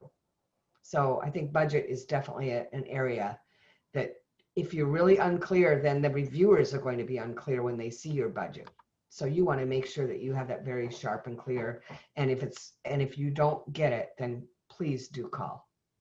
So, okay, anything else? We will move along. RFP process, timelines and planning issues. I think in a normal year, and this is so far from normal, when we talked about this RFP process, I think there would be a bunch of RFPs that, people, each of you funders would know, this is what it is, this is what it looks like, it's coming out now. This is not a normal year. And so this discussion is going to be a little different. And in particular, the Vermont DEC folks pointed out that we really want to use this opportunity even to hear, like, when are the other RFPs coming out? How can we best position ourselves? How can we make sure that, we're not competing, and just kind of, talk about the landscape. So this is probably going to be a little more general than it might be in another year. But I know that Lake Champlain Basin Program does have a couple of specific timelines. So why don't we start with you, Meg, from Lake Champlain Basin. Okay, Lauren, are you going to have Matt cover this, or do you want me to do this? Yeah, I think I'm signed up to cover this. Matt, thank you. No, sorry, no problem. A little. Meg's been doing a great job. Thank you very much. All right, so take it away, everyone. Matt. Yeah, Very thanks, good. Anne. My name is Matt. I know most of you, but not everyone, so nice to see you. So yeah, and Anne, I totally appreciate that this is not a typical year for many, many reasons. For the Basin program, specifically for our RFP timelines, it actually is fairly typical for when things are going to be released and due.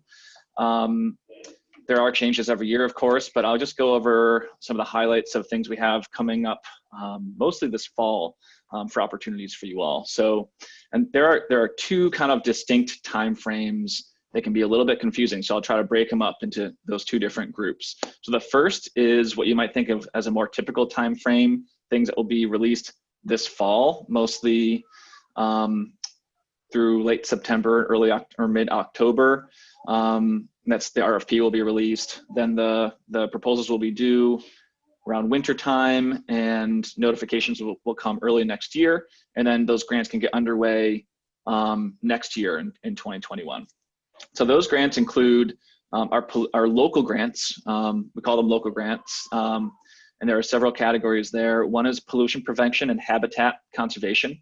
So those are projects up to $20,000 for reducing non-point pollution sources, toxic substances, really focus on water quality and reducing pollution in the Lake Champlain Basin. Those will be, the RFP for that will be released in next week, September 16th, and it will be due in late October. So keep an eye out for that one very soon. Along with that is the Aquatic Invasive Species Spread Prevention Grants, up to $15,000, I believe. And those are grants specifically to reduce the spread and impact of aquatic invasive species and establish or expand early detection and monitoring programs. Again, so those are our local grants, will be released around next week and due late October, and we'll have award notifications out for those end of this year, early next year, and those projects can get started in early 2021. In addition to those, we have education and outreach grants in two categories, large and small. The small grants are up to $10,000 and large grants are from $15,000 to $50,000. And those are to develop awareness, knowledge, skills, and commitment to Lake Champlain Basin issues. And so that informed decisions and constructive actions, I'm reading here, will benefit Lake Champlain.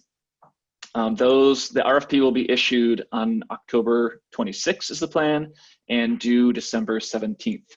The award decision will be in February, and similarly, those grants can get underway early next year in 2021.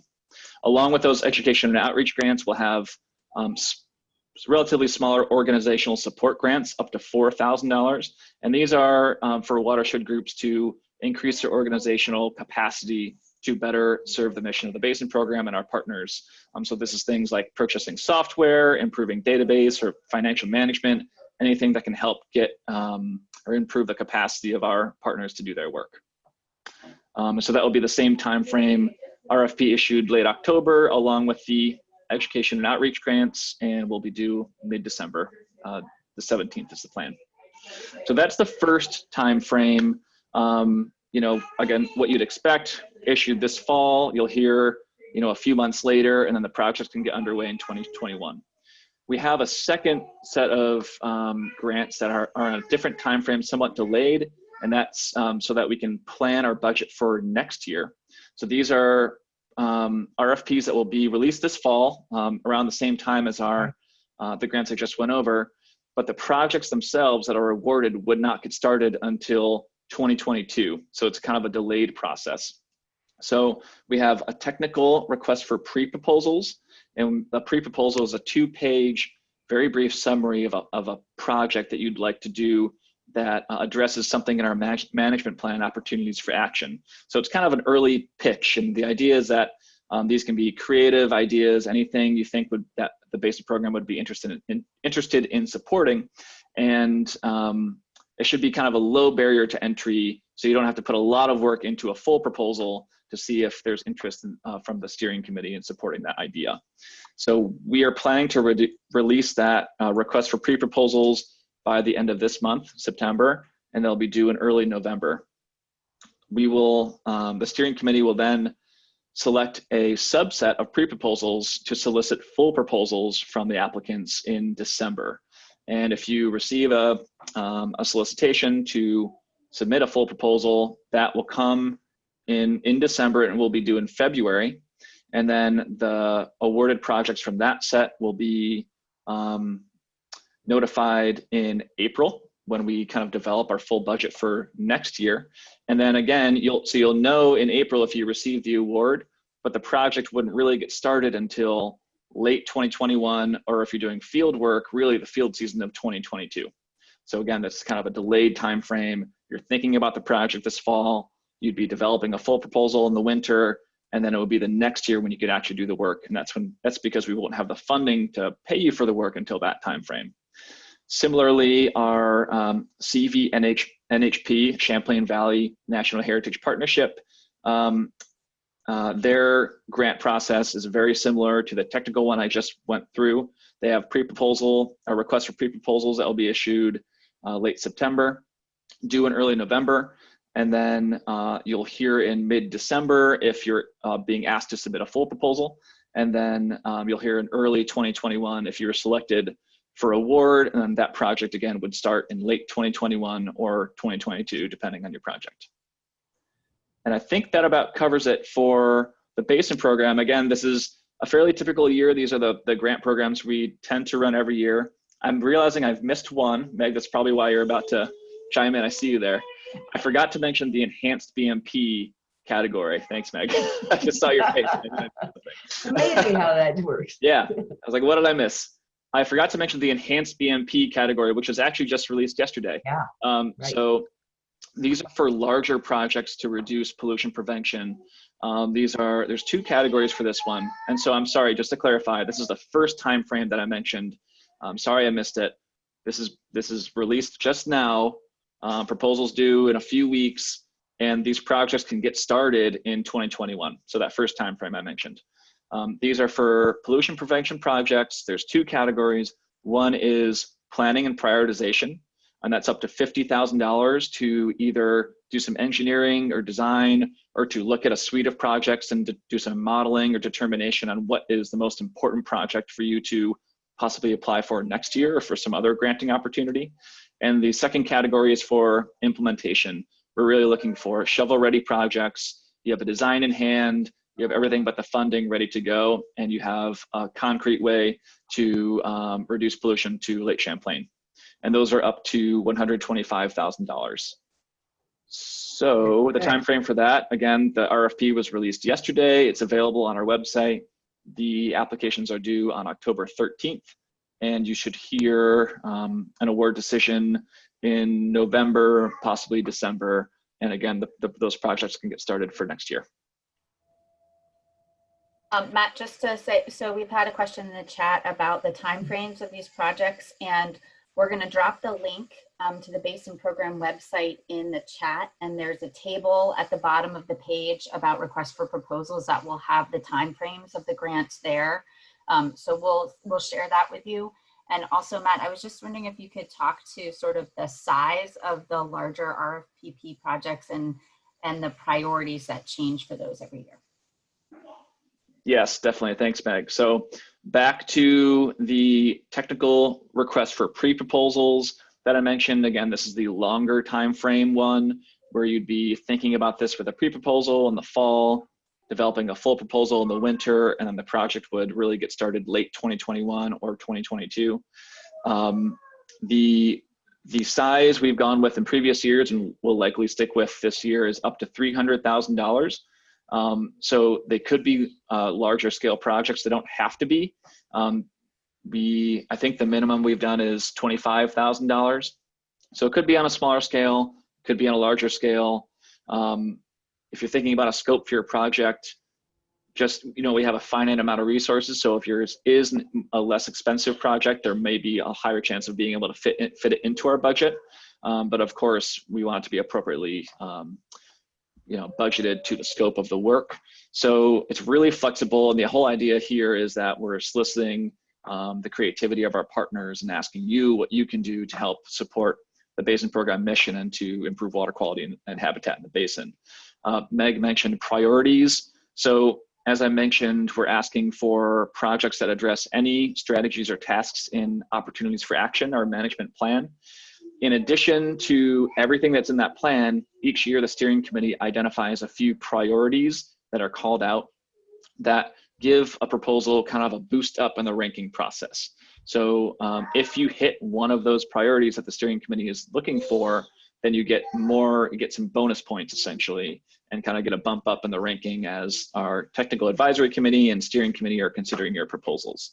So if you're developing a project or thinking about what you might want to do, you don't have to hit those priorities, but if you want to shoot for one of those projects, you might get a bit of a boost.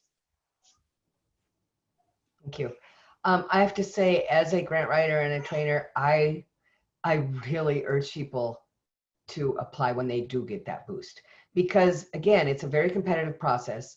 If you have put this as a priority for extra points, that means that you really care about funding this. And if I don't meet that, then I've already sort of lost some points compared to everybody else. So I would think long and hard about applying for a project that has a priority, boost in points, unless it's just 1 point out of 100. Usually it's 5 to 10, and that is significant. So I think that really matters. And to me, that would even cause me to think about the timing. If I wasn't sure we were quite ready, but I saw that we met, say, 2 of those priorities, I would say, guys, this is our chance. We really should go for this. So I think that really does matter. Again, of course, you fund some that don't meet it, but to me, that's just such an advantage. So, and I just want to say one word about the the pre-application, or what are you calling it, the pre-proposal? We call them pre-proposals, yeah. Yeah, don't just throw something together. This is like the cover letter when you were applying for a job. And even with the pre-proposal, even if it's 2 pages, in some cases that's even harder, because that means you have to make your case in 2 pages for something that is going to be a fairly large project. They wouldn't ask for a pre-proposal. And you need to hit everything in that. So this is not something that you just say, oh, let's throw it off and say, yeah, we're interested. We think we'd be great. You need to look at exactly, they're going to have some criteria in that pre-proposal. They're going to say, we're looking for this sort of thing. And, you know, we want to know why this matters and what your history is with it, or whatever it is, you know, what your experience is. And it is like a mini proposal. So take it very seriously. They're going to get a lot of these. And it is, again, like the cover letter for a very competitive job. So I see so many people who just throw it in as a letter. I don't call it a letter. I call it a mini proposal. So. Thanks, Anne. Yeah, those are all great points. And there's 2 other things I wanted to mention. When you're developing, so like I said, Anne's totally right in that we want you to really think through that pre-proposal and give us a really solid pitch so we can evaluate it fairly and give you a chance at a full proposal if it's something that the steering committee might support. At the same time, we don't expect that the budget especially will be 100% thought through, but we would want you to estimate on the high side for the pre-proposal so that in the full proposal, you're not asking for more money. If anything, you'd be asking for less money once you fully develop that budget. And that's so, you know, you don't come in with a $50,000 project in the pre-proposal and you say, it looks great, but then you ask for 150 in the full proposal, and that's not the scope that the steering committee wanted to support. So just think about that as you're developing your pre-proposal. I also wanted to add, one of the advantages of this longer term process is when our technical advisory committee and steering committees are considering your pre-proposal and deciding which to support, if they do solicit the full proposal, we're able to provide some feedback and specific questions of you to say, there's support for your pre-proposal. However, we'd really like to hear more information or more detail on how you plan to accomplish task number 2 and task number 3, or whether task number 4 is within the scope of the budget. Things like that. We can ask for more specific feedback. If that's asked of you, that's another thing we really want you to address directly, so it's clear that you thought that through. Great. There was a question. I see there's a question that just got answered. Thank you, Meg. I want to say you gave us a lot of information, and of course we couldn't process all of it, but it really helped to see, what's coming, what's on the table. Lake Champlain Basin Program has an excellent website. I fully trust that if you go on that website, you will get all the information you need. And one of the beautiful things that very few funders have up front and center is you have provided us a list, and you have, I forgot what it's called, but basically you can look at what's been funded in the past. And this, to me, was extremely helpful to understand, gee, is what I'm interested, is that the kind of thing they fund in this project? Let's look at the last few years. And at what level were they funded? And, was it mostly in one area? It just is, to me, I would really look at that. What's that called? We call it a grants database. Is that what you mean? Yeah, the grants database. It's a really nice, valuable thing. And so as I was preparing, if I were preparing to figure out what I would apply for, I would absolutely go look at that database, understanding that, of course, things change a little over time, but it's really, really useful. And the website, I know, will provide all the information in a nice way. You guys have done a very good job. So, okay. Great. Well, yeah. And just it was a lot of information, Anne, and just to summarize it all in maybe one sentence is that all of these things that I went over are coming out starting yesterday and going through about mid-October. So that's the time frame just to be keeping an eye on our website. And if you're not on our distribution list, just get in touch with one of the staff and we'll make sure that you're on a I think the real takeaway is get ready, get set, because go is almost here. And guess what? We're going to be writing grants in a pandemic. So you're not going to be doing it exactly the same way. So, you know, think about how you're going to be communicating and sharing things. It's going to be a little different. So that's great. Thank you very much. Okay. Now we would like to hear from Julie. Are you going to present from New York? Yes, I am. So mine's going to be a lot shorter, but Yes. As you our will be. just one big WQIP program in a typical year. We'll release that in May, and our question period is up mid-July. Applications are due end of July, and then we usually announce our awards in mid-December. And that's for all the different tracks for WQIP: our wastewater, non-point source, land acquisition for source water, salt storage, aquatic connectivity, and MS force. And this isn't a typical year. So what's happening this year? Currently, we are in a holding pattern, so we're not sure about a release date yet. We haven't heard anything so far, but we'll be sure to make sure everybody knows as soon as things do start And moving what's the this best year. way folks can find out? Once you know. Typically, there's press releases, but I would say on our website, on our WQIP page, I would just keep an eye out there. Okay.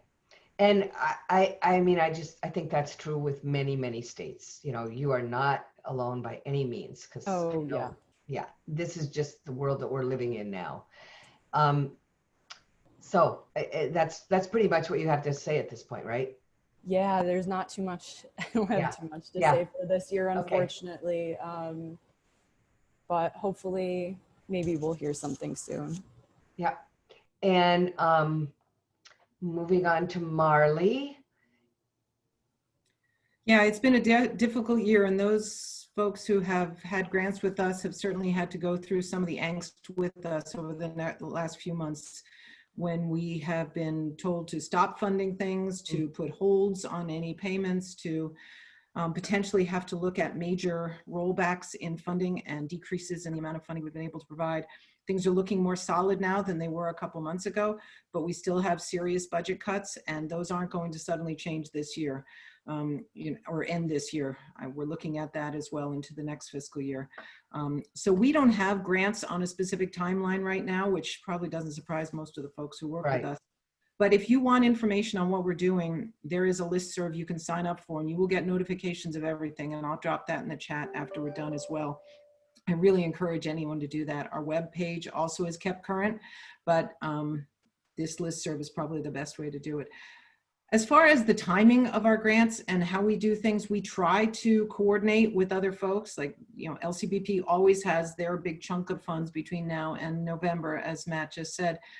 And we try to not put our major grant programs in during that same period of time, because obviously that's a lot of work for everybody.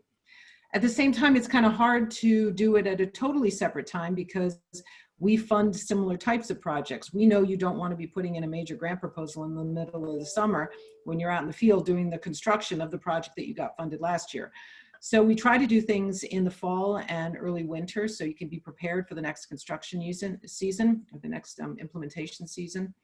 We also have some constraints on us with the state budget for timing. We can maybe announce an RFP in late spring, like April or May, but we won't have the funds available until July. So we have timings of when we're able to actually start paying for things. So we're careful about our RFPs for that. We also need to get the money out the door. The last thing that the state likes to see is a big, huge balance in our checking account, so to speak, where we are going to be putting out $1 million in grants, but we haven't done it yet. They don't really like that a whole lot. So we did have a couple focus groups, I think, earlier this year with some of our watershed partners and traditional grantees, asking for some input from them as to how, in these times of COVID and upset budgets and construction opportunities, how we could time things a little bit better. And we got an awful lot of good feedback. We will probably be doing that again, but I'll also put my email into the chat, and really, really would like anyone who has any thoughts on this to get back in touch with us.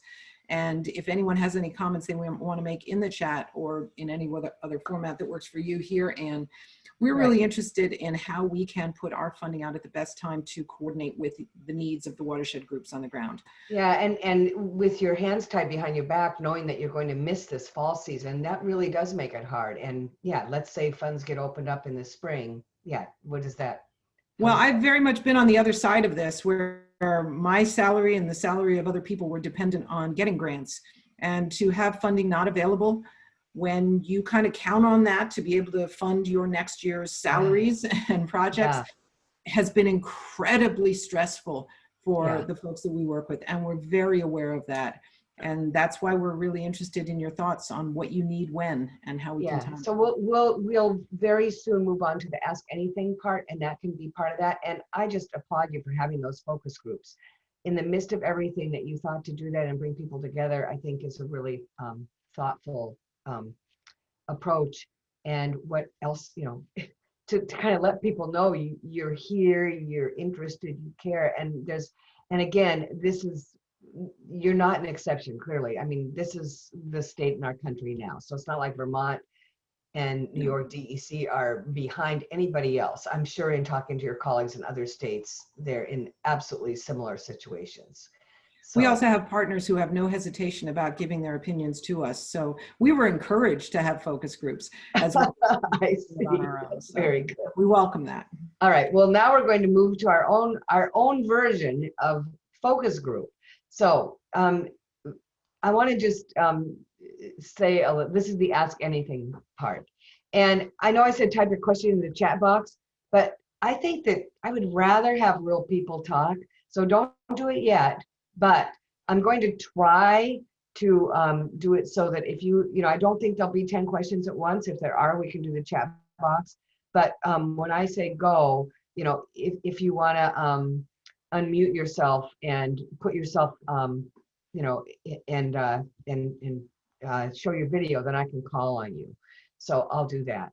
And I just want to first say that to me, and I hope you agree, this is such an incredible opportunity. I have done countless grant workshops, and never has someone come up with what I think is this brilliant idea where I give my point of view, and we literally bring in the folks who represent the funders, the organizations, the experts, the people who write the RFPs, the people who see what comes in and who know what reviewers are looking for, to actually be here on the ground answering your questions and giving the kind of guidance they've already given so far. And I mean, I can only go so far. I can give all kinds of, you know, general information, but I just love, and I want to thank Lake Champlain Basin Program for doing that and for bringing your partners. I think it's a real strength. And I already see we have my partner Lauren here. Did you want to say something, Lauren? Yeah, that would be great. I just wanted to bring a few questions from the chat into from earlier. The first part of the conversation. Yes, so we'd be sure to not miss. I think I have sort of an order, but so the first one I think would be good to answer. It comes from Dave, and it's directed to Marley. Our watershed is considering creating a watershed action plan that we were encouraged to pursue by Vermont DEC. Can you indicate the distinction between a watershed action plan and a stormwater management plan? Yeah, I saw this question earlier. I'm not sure if the person wants to chime in, but I assume you're referring to a lake watershed action plan, because that's the only one in DEC that I'm familiar with. If there's something else, by all means, speak up or put a comment. That's correct. It's a lake watershed action plan. Okay, yep. So those are relatively new. The Lakes and Ponds program is just starting to ask for those to be done and has just recently created a rough template of what it should be. Basically, the idea, the concept is very similar. It's identification of what's going on in that small lake watershed. What are the water quality issues? What do maps look like? Where is the runoff? What's the slope in different areas? Things like that. So there's an assessment of the area. Then there's an identification of projects, potential projects where there are problem areas. In the case of a lake action plan, it is more likely off of a particular property where there could be a buffer put in or a rain garden or some kind of management to control runoff through driveways or paths or something like that. Or in other cases, it might be around a boat access area or even the fish and wildlife access areas where there is a need for an improvement. So stormwater action plans tend to look at stormwater runoff, what's hitting impervious surface and then going to water. A lake action plan is going to be looking more at the non-impervious land, though certainly a lot of lawns are pretty close to impervious, but looking at those individual properties around a small lake or pond watershed. The concept of the two is very similar, but they're slightly different things. Those of you who have gone to our tables online for deliverables and milestones and performance measures, we do not have lake watershed action plans up there yet. And we're aware that that's a gap and we will be putting those up. Dave, did that answer your question? Yes, it seems like there is considerable overlap in those two categories of plans, but thank you for clarifying some of that. They're very similar. I think the main difference is that the lake watershed action plan is more broad. It will look at everything that's going on within that lake watershed, whereas a stormwater plan is only looking at the impervious surface, what's hitting a parking lot or something like that. So, you know, the proposal that Anne shared earlier was for Lake St. Catherine stormwater master plan, but that was looking at impervious surface and those kinds of runoffs. It wasn't necessarily looking at Joe Smith's front yard that has a very steep erosive slope going down to the lake. Okay, thank you. Okay, very good. Lauren? Yep, okay. So I brought some of the questions over from yesterday, and I just want to make sure if whoever's on the line that asked the question, they feel like it's answered. So yesterday, both Martha and Allison wanted clarification on the differences between objectives and outcomes, because there was some confusion.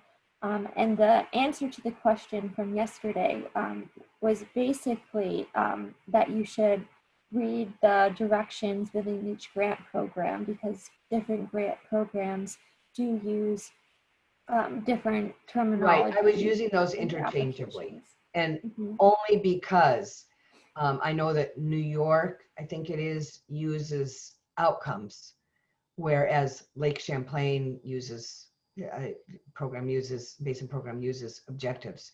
It really is the same thing. However, beware, it's possible there might be grants that ask for an objective and an outcome. Oh, and that brings up another thing.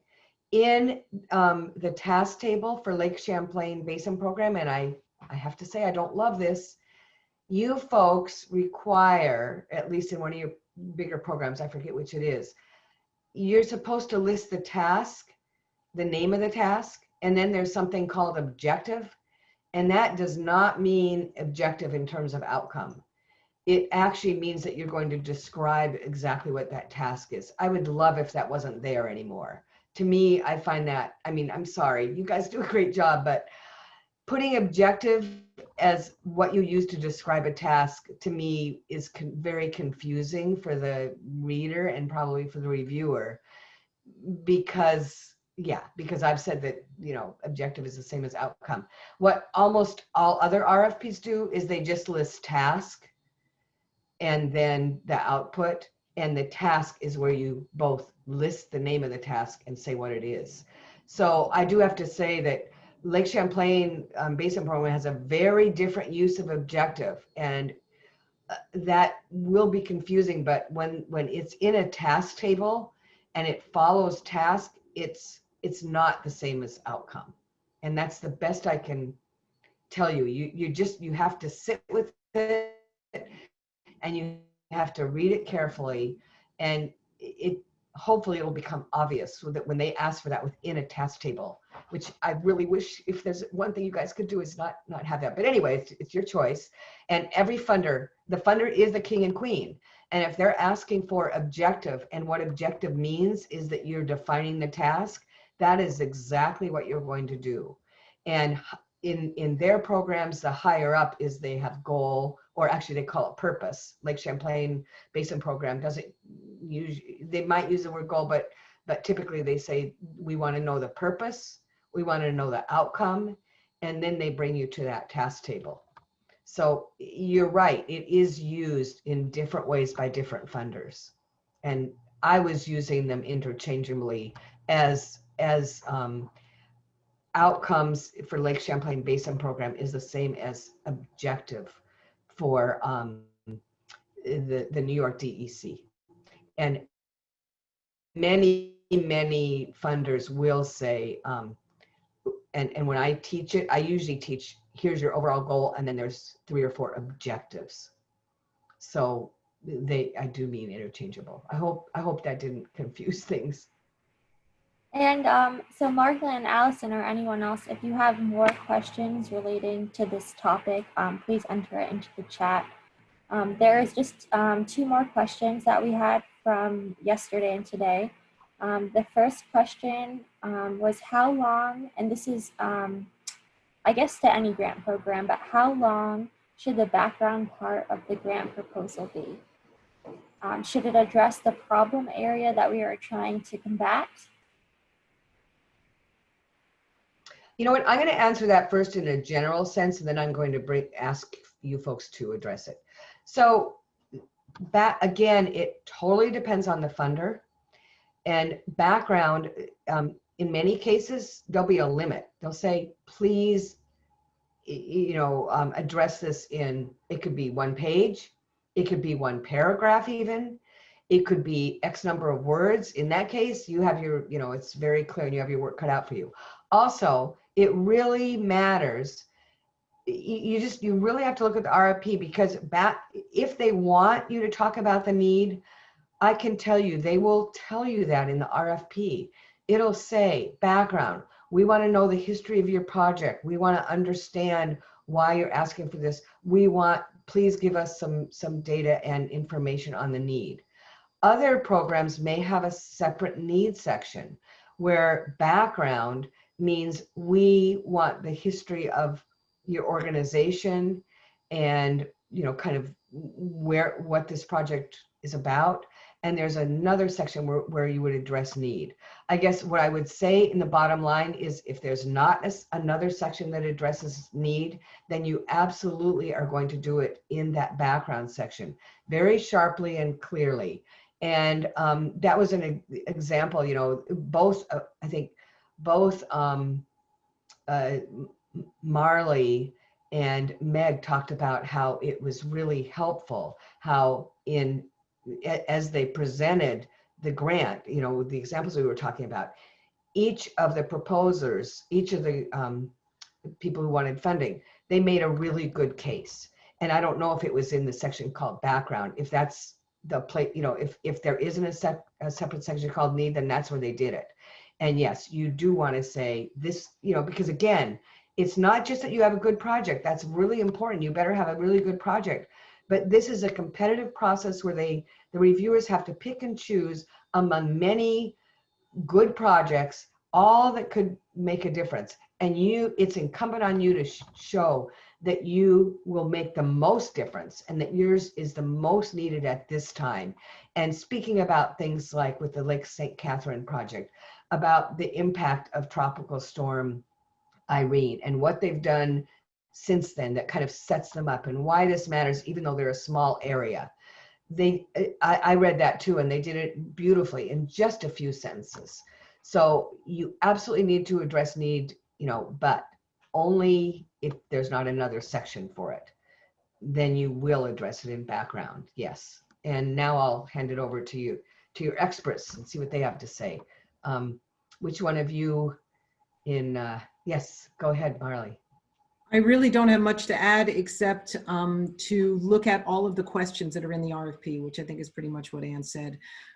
Background usually means the background of the organization who is applying for the funding in our case, but we usually have pretty strong questions asking about the need for the project and the water quality impact of it, because that's what we base our funding on. I guess the only thing I would want to add is please don't write the same thing in 3 different places. Don't Nope. put 3 paragraphs about why this is important in the background, in the scope, in the need, in the tasks, everywhere. More is not better in this case. So succinct, short, sweet, but getting your message across is always the best. Do any of you other experts want to chime in on this? Marley?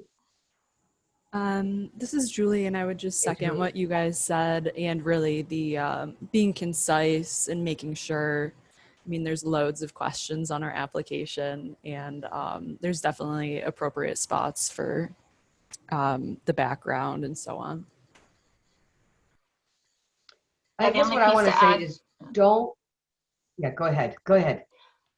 So we also have pretty clear selection criteria in our grant guidelines, and those selection criteria usually have the amount of weight that that question holds on the application, either in points or some way to clarify to you how important answering this question is relative to other questions. So pay attention to that weighting so that you're spending your words and your detail in the right places. I'm glad you brought that up, Meg. As I said in Tuesday's presentation, once I have that selection criteria, I do everything but sleep with it under my pillow. I memorize it. I go back to it time and time again. If they say that there's 20 points for project need and 10 points for your project plan, or, you know, usually it'd be more, 50 points for your project plan, but 10 points for qualifications of the staff, then I'm going to put more into project need than I am to staff. That being said, you never want to waste a section of the grant, and you absolutely don't want to make your reviewers have to scurry around and say, gee, I think they addressed project need, but it seems like they did it in the background, and we have to go back and look. You have to be extremely disciplined, and it's going to make you so much stronger. And as I said on Tuesday, I have been teaching this for many, many years, and I always think that I shouldn't have to say, follow the RFP in the order, you know, follow the requirements in the order they're given and answer in the order they're given. But every time someone shows me their project to review, I have to go back and I realize I have to say that. People they're so tied to the way they see their project that they want to present it in the way they see it. But that's not what you're being asked to do. If project need is a separate piece, don't waste your background where you're talking about the strength of your organization in talking about need. Don't talk about what's going to be affected and who's going to be affected before they ask. And absolutely don't repeat yourself, because that is doing everything but calling the funder stupid. You're saying, you idiot, I already answered that. I'm going to just say the same thing. Do not do that. This is a brain stretch, and you really need to make sure that you're getting into their heads as well as you can. And that means reading it over and over and over again and making sure you live with it. And that's why I really say, if you find out about a program and say it's a 6-week period that you can respond, and you find out about it and there's only 2 weeks left, unless you've done something very similar before, you're too far behind, or unless it's a tiny project, because this really does take some thinking through. So that's what I have to say about that. Okay. So I think Paige asked a relevant question within the chat. So if you want to jump there, and then I have one more question that was taken. Okay. Is this is Paige? Paige, yeah. Yes. I've heard that some funders have different people reviewing the answers to different questions. If 2 different questions ask for similar information, shouldn't you answer each question fully, not assuming that the reviewer read the answer to different questions? I have never heard a situation where different reviewers answer different questions. So I better hand that over to you folks, and you can tell me if that happens. Okay, for the Lake Champlain Basin program, it does not happen. Our grant reviewers review the entirety of the application. And it is very unusual that we split our review teams. It would only be in a situation in which we had way too many applications that we would have to divide the application pool to ask for different reviewers, and then fuse the scores together to have a discussion. But for the Basin program, our review teams, I'd say 99.5% of the time review all of the applications, all of the questions. And again, Marley and Julie, again, I've never heard of this where different reviewers only review part of the application. No, that's not the case in Vermont, no. Yeah, and not in New York either. We have multiple Okay. people review one application and then we all debate it. I think the truth is that you intentionally pick a review team where you have experts on different aspects of the application. So when you do review it, you're going to find that someone who is really good on, getting landowner permission, or I don't know, who understands that sort of thing, might have more to say about that part of it, or someone who understands public engagement. But you intentionally build those review committees so you're going to have that kind of expertise, and then everybody reviews the whole thing. And again, yeah, so that's what happens. Okay. Thank you for that clarification. I really appreciate it because I struggled with that on my last 2 grant applications. Yeah, no, you Great. absolutely, that's going to cause you, I think, to write applications that are not sharp and to the point. You want to make sure that each question you only, not only do you fully answer it, but you only answer that question. You really need to be disciplined about, you do not want your reviewers to say, why is she telling us this again? That's not good. So, okay, yeah, I hope that helps you. All right, I think now we can kind of open it up, and if someone there is one more there's question. another one. Okay. Yeah, this is to LCBP from Lisa. In the past, I was told to reference LCBP's opportunities for action objectives and use them in the grant proposal and tie it to our association's objectives. Is that something that is still desired? Thanks for the question. Absolutely. And in the grant guidelines, the application, there's usually reference to how does your project fit within our long-term management plan, which is called Opportunities for Action. And just to give a few helpful tips here, some people just list it meets the healthy ecosystems focus of Opportunities for Action, which is very broad and gives us no specifics. So it's really helpful to show that you're aware of what our overarching management plan encompasses, and picking out how your project addresses the intent of our management plan by referencing, a few points. You don't have to list 12 different references to OFA. It's the language. It's explaining how your project ties into a certain part of our management plan. So that is often a question and included in your application. I also presume that this is a case where more is not better. Don't bend over backwards to say, oh, let's see if there's 7 different areas that it matches. If you fit tightly into one area of water quality or something like that, that's what you really want to talk about, why you're doing this and how it fits in. You don't need to look and see, oh, we sort of kind of match this and that. If it's 2 or 3, great.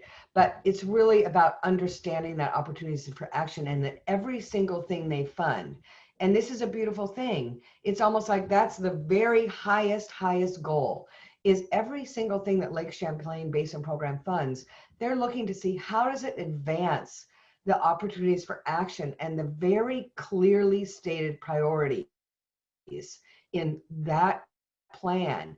And you would be doing yourself a tremendous disservice if you didn't use that and reference it. To me, that's just a natural, and it's a gift that they give into you. And I think that both DEC, yeah, Meg, you wanted to talk. Oh no, you were done. Okay. I think that that's probably true in some cases for DEC. If they give you some kind of plan or document that's kind of background to the RFP, similarly, they're not just issuing these RFPs in a vacuum. It's really tied to a major plan. And it is incumbent on you to familiarize yourself with that and to show that your project fits into that. and to make those references clear. That's, at least that's my understanding. So other questions, and I think you can just, if you'd like, unmute yourself and show your video, and you can ask a question, and then we can have the folks answer it. Unless, yeah, I don't think there's others in the chat box. So this is your chance. We've got all the experts here, or a lot of them. Hi, I have a question. This is Lauren Sofer from the Lake Champlain Committee. Yes, Lauren, go ahead. I have been talking about this a little bit with our executive director, Lori. But as we think about racial justice, social justice, and wanting to direct our future grant projects to do that type of work, do the DEC groups in New York and LCBP have plans to integrate that as an ask, you know, or will opportunities for action be updated, for example, to include social justice? Because as it is now, you know, does it really make sense to integrate that into a proposal, or do we really need to go for other funding and pair it with Good question. these grants to achieve that? So the short answer, Lauren, is yes. There were a few layers there. The Lake Champlain Basin Program has developed a diversity, equity, and inclusion committee, and we are looking at kind of a soup to nuts assessment of our internal, our external, our committees, our structure, our makeup of our committees, and then the priorities of our funding opportunities and who is targeted in particular in terms of, you know, women-run businesses or minority groups who might be interested in applying to our resources. So there's many different angles here, but specifically to grants and RFPs, it is not identified at this point in time as a selection criteria with a weighted point value on it. And if it is, it would appear as such. So while we're working on developing a basin program, sort of a statement about diversity, equity, inclusion, and how we're going to incorporate that into our long-term management plan, and how we're going to verbalize that with the community, and how our steering committee sets that as priorities for our funding resources is being developed at this time, and it is not included right now in the grants that are rolling out currently as a selection criteria or a weighted point that you're trying to reach in these grant applications. I don't know if Eric's on and wanted to say anything else about that. Hi, I am on. Can you hear me? Great. Yes. Go ahead. Good. I dialed in through my phone, so I wasn't sure if that would work. Yes, I think pretty much everything that said Meg was accurate. We are working, we're in the process of recruiting a consultant to do an assessment, work on an assessment with us as an organization, and we're kind of in a challenging spot right now. Challenging is not exactly the right word I'm looking for, but you know, we need to move our grant programs forward so that everything, all the paperwork and everything can be done on the back end for projects in the 2021 field season. I would ideally would have liked to have been able to get a consultant recruited before now to build some of those points that you brought up, Lauren, into our grants process, but we'll see. I think ideally, I guess in absent of direct guidance in the RFPs, you know, I would say, you know, I guess all I can say is do what you think would be best to address the points in the RFP, and if you want to build in social justice pieces, then I think I just advise you to provide adequate justification in the proposal to get you the points that you're looking for. Sorry, somebody else is calling me right now. If that's coming through the call, but yeah, hopefully I that don't came think through. Eric. Yeah, I don't think that they're called out exactly by that name in Opportunities for Action, but those types of projects that are serving, you know, underserved communities or trying to address diversity, equity, inclusion are, in other words, identified in our Informed and Involved Public and our Thriving Communities sections of Opportunities for Action. So those types of points, if you wanted to highlight them, would fit underneath Opportunities for Action. They're not just right now, they're not specifically called out within our RFPs.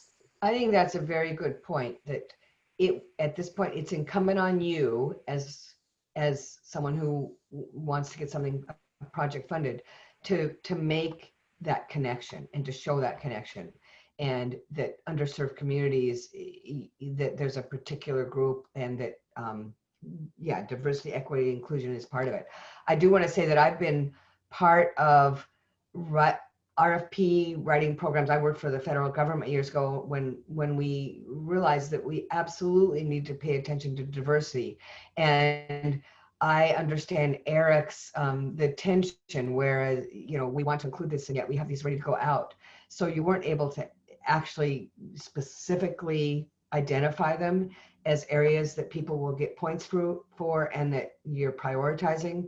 But going forward, and I expect you've probably heard some of this in the focus groups, maybe at Vermont DEC, is that if you want people to focus on these areas, they actually have to have points attached. So going forward, I expect that you'll probably be doing some of that. But I understand it was, you know, it's just too far along here. They're ready to roll out.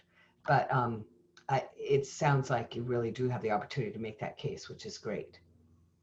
Matt, did you want to say something? Or no, I see you. Okay. Oh, who else wants to? That's Eric. He just put on his video. Oh, okay. All right.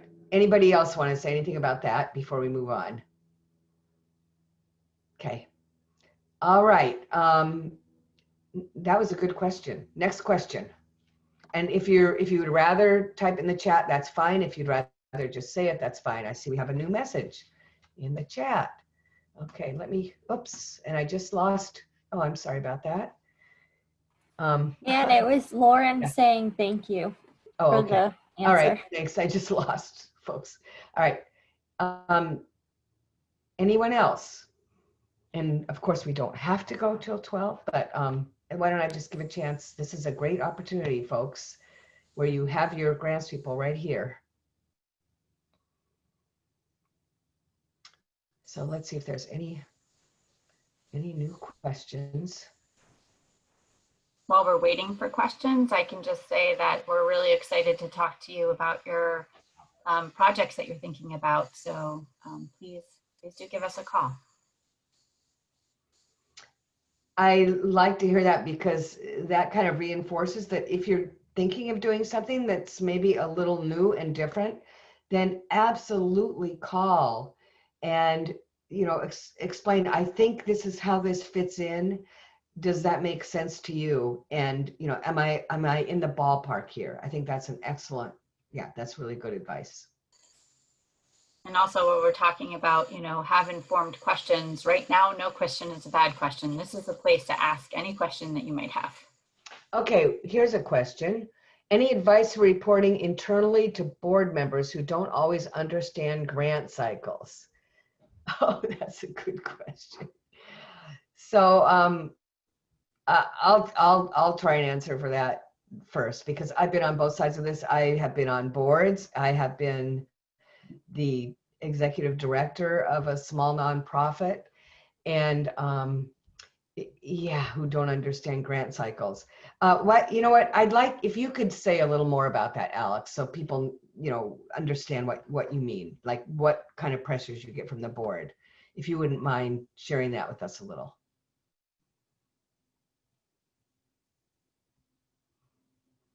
So that we can just sort of understand it better, or I can just.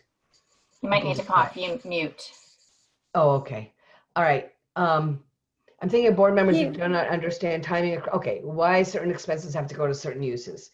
Well, you know, I think it might be helpful to actually bring some RFPs to a board meeting and, you know, just like show, maybe do a little PowerPoint and show, this is what's allowable, this is what's not allowable, this is how these work. And it's all about the art of compromise. And I would really impress on them, which it's amazing that people still don't get this, is that the funder, as I say time and time again, they're the king and queen. They decide what they're going to fund. And we might have a great idea, but if it doesn't really fit with what they want, you know, what our funders want to see, then we need to work with them. We need to compromise, and we're not going to get every single thing we want all the time. And yeah, just because we think it makes sense, unfortunately, we're not, you know, I just have to tell people that the funder really calls the shots, and how great it is that we can go ask for, you know, money to fund things that we want to do. But it is a partnership, and it's not like we go and demand, you know, this is, give us this, and they'll understand our need. It really is a dance between the funder and the applicant. And I just think showing them some of these very clearly, this is what you can do and this is what you can't, might be helpful. And Meg, did you want to say something about that? It might be challenging, but sometimes board members actually like to be included in process. And so sometimes there may be success if you invite a board member to help you write the application or review the application. And then it's really incumbent upon them to roll up their sleeves and have a better understanding and hopefully appreciation for the grant writing work that you're doing, so that if they can get involved with that process one time and really understand the nuances and maybe some of the challenges you're having or what those specific grant requirement needs might be, you might just have a much better informed board member who has a lot more appreciation and support for the work that you're trying to accomplish. That's an interesting idea. And I like the reviewing idea. The writing idea, I just worry that you're in, you know, there's such pressure and there's so much required that maybe a little piece of it, but I wouldn't want to say, oh, let's write this together unless that's someone who's really qualified. But I like the idea of maybe they can review part of it, and maybe they can, you know, look at the timeline and you know, you can say this, you know, this is what we're struggling with. This is, you know, we can only do this because the money doesn't start until September or whenever, and help them really understand. Maybe they can help work with that, the budget part. But yeah, that is a question, and I think as real as you can get with them to really show them what it looks like. Anybody else have a comment on that? Has anyone been through this with your own board and you've had some success explaining it?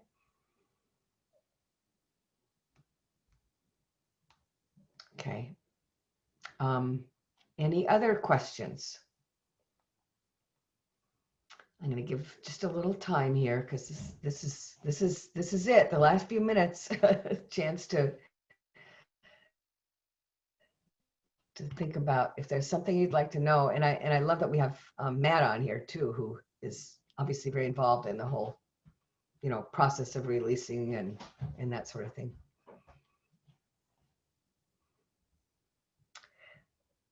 All right.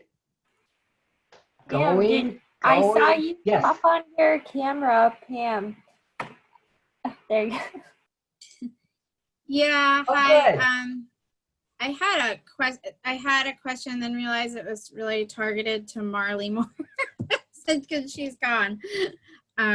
Just in regards to funding schools at the DEC level. So I'll follow up. You know what? I want to say that Marley apologized beforehand, and Yeah. he did have to leave. She has something that was planned months ago that she had. Yeah, no, that's fine. So I realize that. I'll follow up with her on my specific question. Okay. I hope that if there's anything you know, other than all the great wisdom and advice we've given, that you've taken away, is that these folks are all approachable. They want to hear from you, And it's going to help them do their job better if, Mhm. you know, when you have that sort of question that Yeah. you do go to Yeah. them. So, and, you know, I want to say they, you know, they're really busy. And sometimes I know people say, oh, I don't want to bother them. They're really busy. No, they want to be bothered with this. And they are really busy and they might not get back to you that very day. But this is, you know, please do go to them with your No, they're questions. used to me bugging them, believe me. Okay. Thank you so much. All right. And I see that Julie has, you know, put her information in, and so has, you know, Meg. I mean, you know, everybody, they want to hear from you. All right. I think that I am at this point going to say thank you for joining.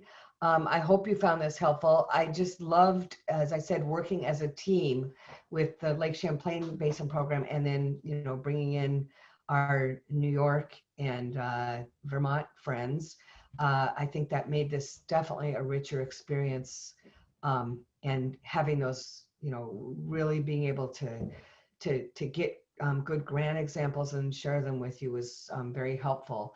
And I just want to urge you all to jump in and get your feet wet and apply for these. I mean, many of you have done it many times before, but some of you, I understand, are new to the process.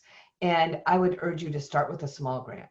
Don't start with the $150,000 grant or whatever. Start with a $10,000 grant of something that's very clear and that you love and are committed about and care about. And do call and ask. And I'm just very honored and excited to be part of this. And I have to say that just looking at the kind of things that are funded and becoming so familiar with the opportunities for action, this is a really, really big deal. You folks do incredible work in our states, and I hope that, you know, this kind of helps sharpen that. And I don't really have anything else to say except for that I would like to hand it over to Eric, who I hope is off his phone call, and that Eric, you might like to say a few follow-up words, closing statement. Closing statements, yes. I suppose I could do that. So first, I just want to thank everyone for their time and participation in these workshops. I hope that this was helpful for you. This is actually the second training that we've offered this summer. The first was a video development training back in May or June. I guess it was June.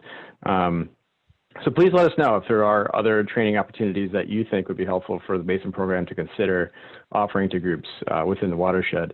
And we started doing these as part of the response to the pandemic to help people out with, particularly with the development of videos. And this grant writing workshop is something that we've been talking about for a while, and we're able to move forward with help from Lauren. And to that end, I'd like to thank Lauren and the rest of the Basin program staff for their help in driving this, and also to Marley, who just signed off, but from Vermont DEC and Julie from New York DEC for their time and support.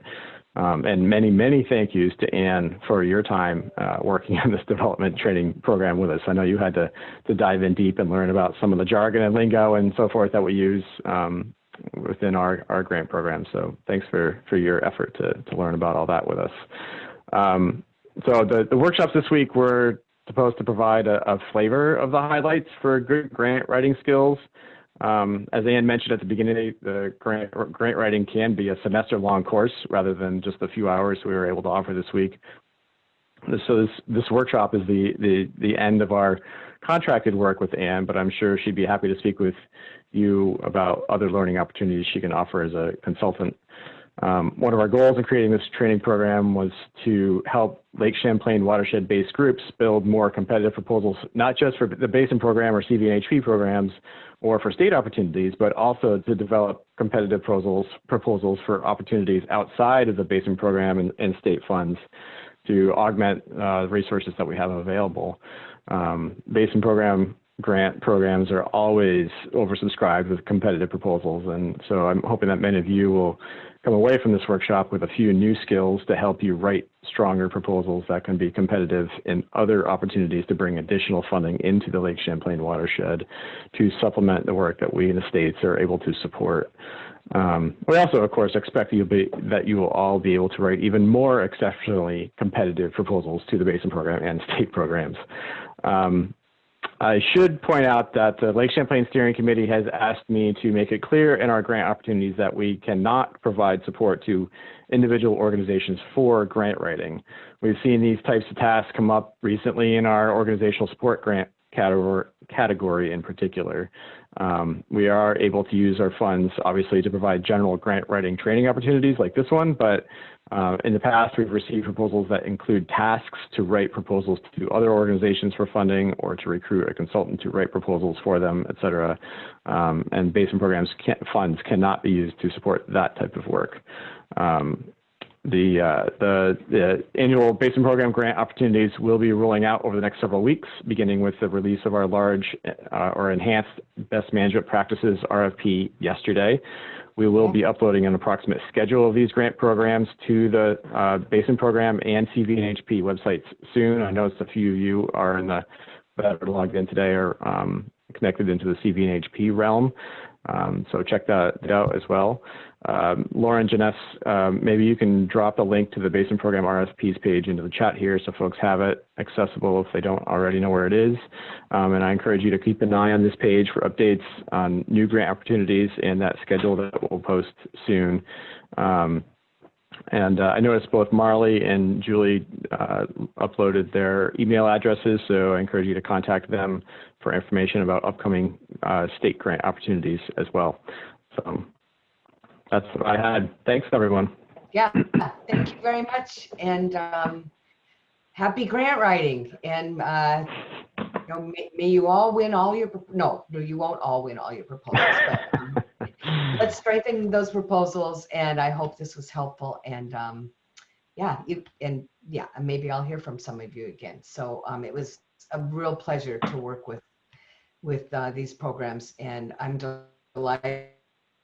And I'll be going back to my little house in the Lake Champlain Basin on Lake Dunmore later this afternoon. Nice. And I will have Excellent. even more appreciation for all the great AIS work and other work that's done there. So thanks so much.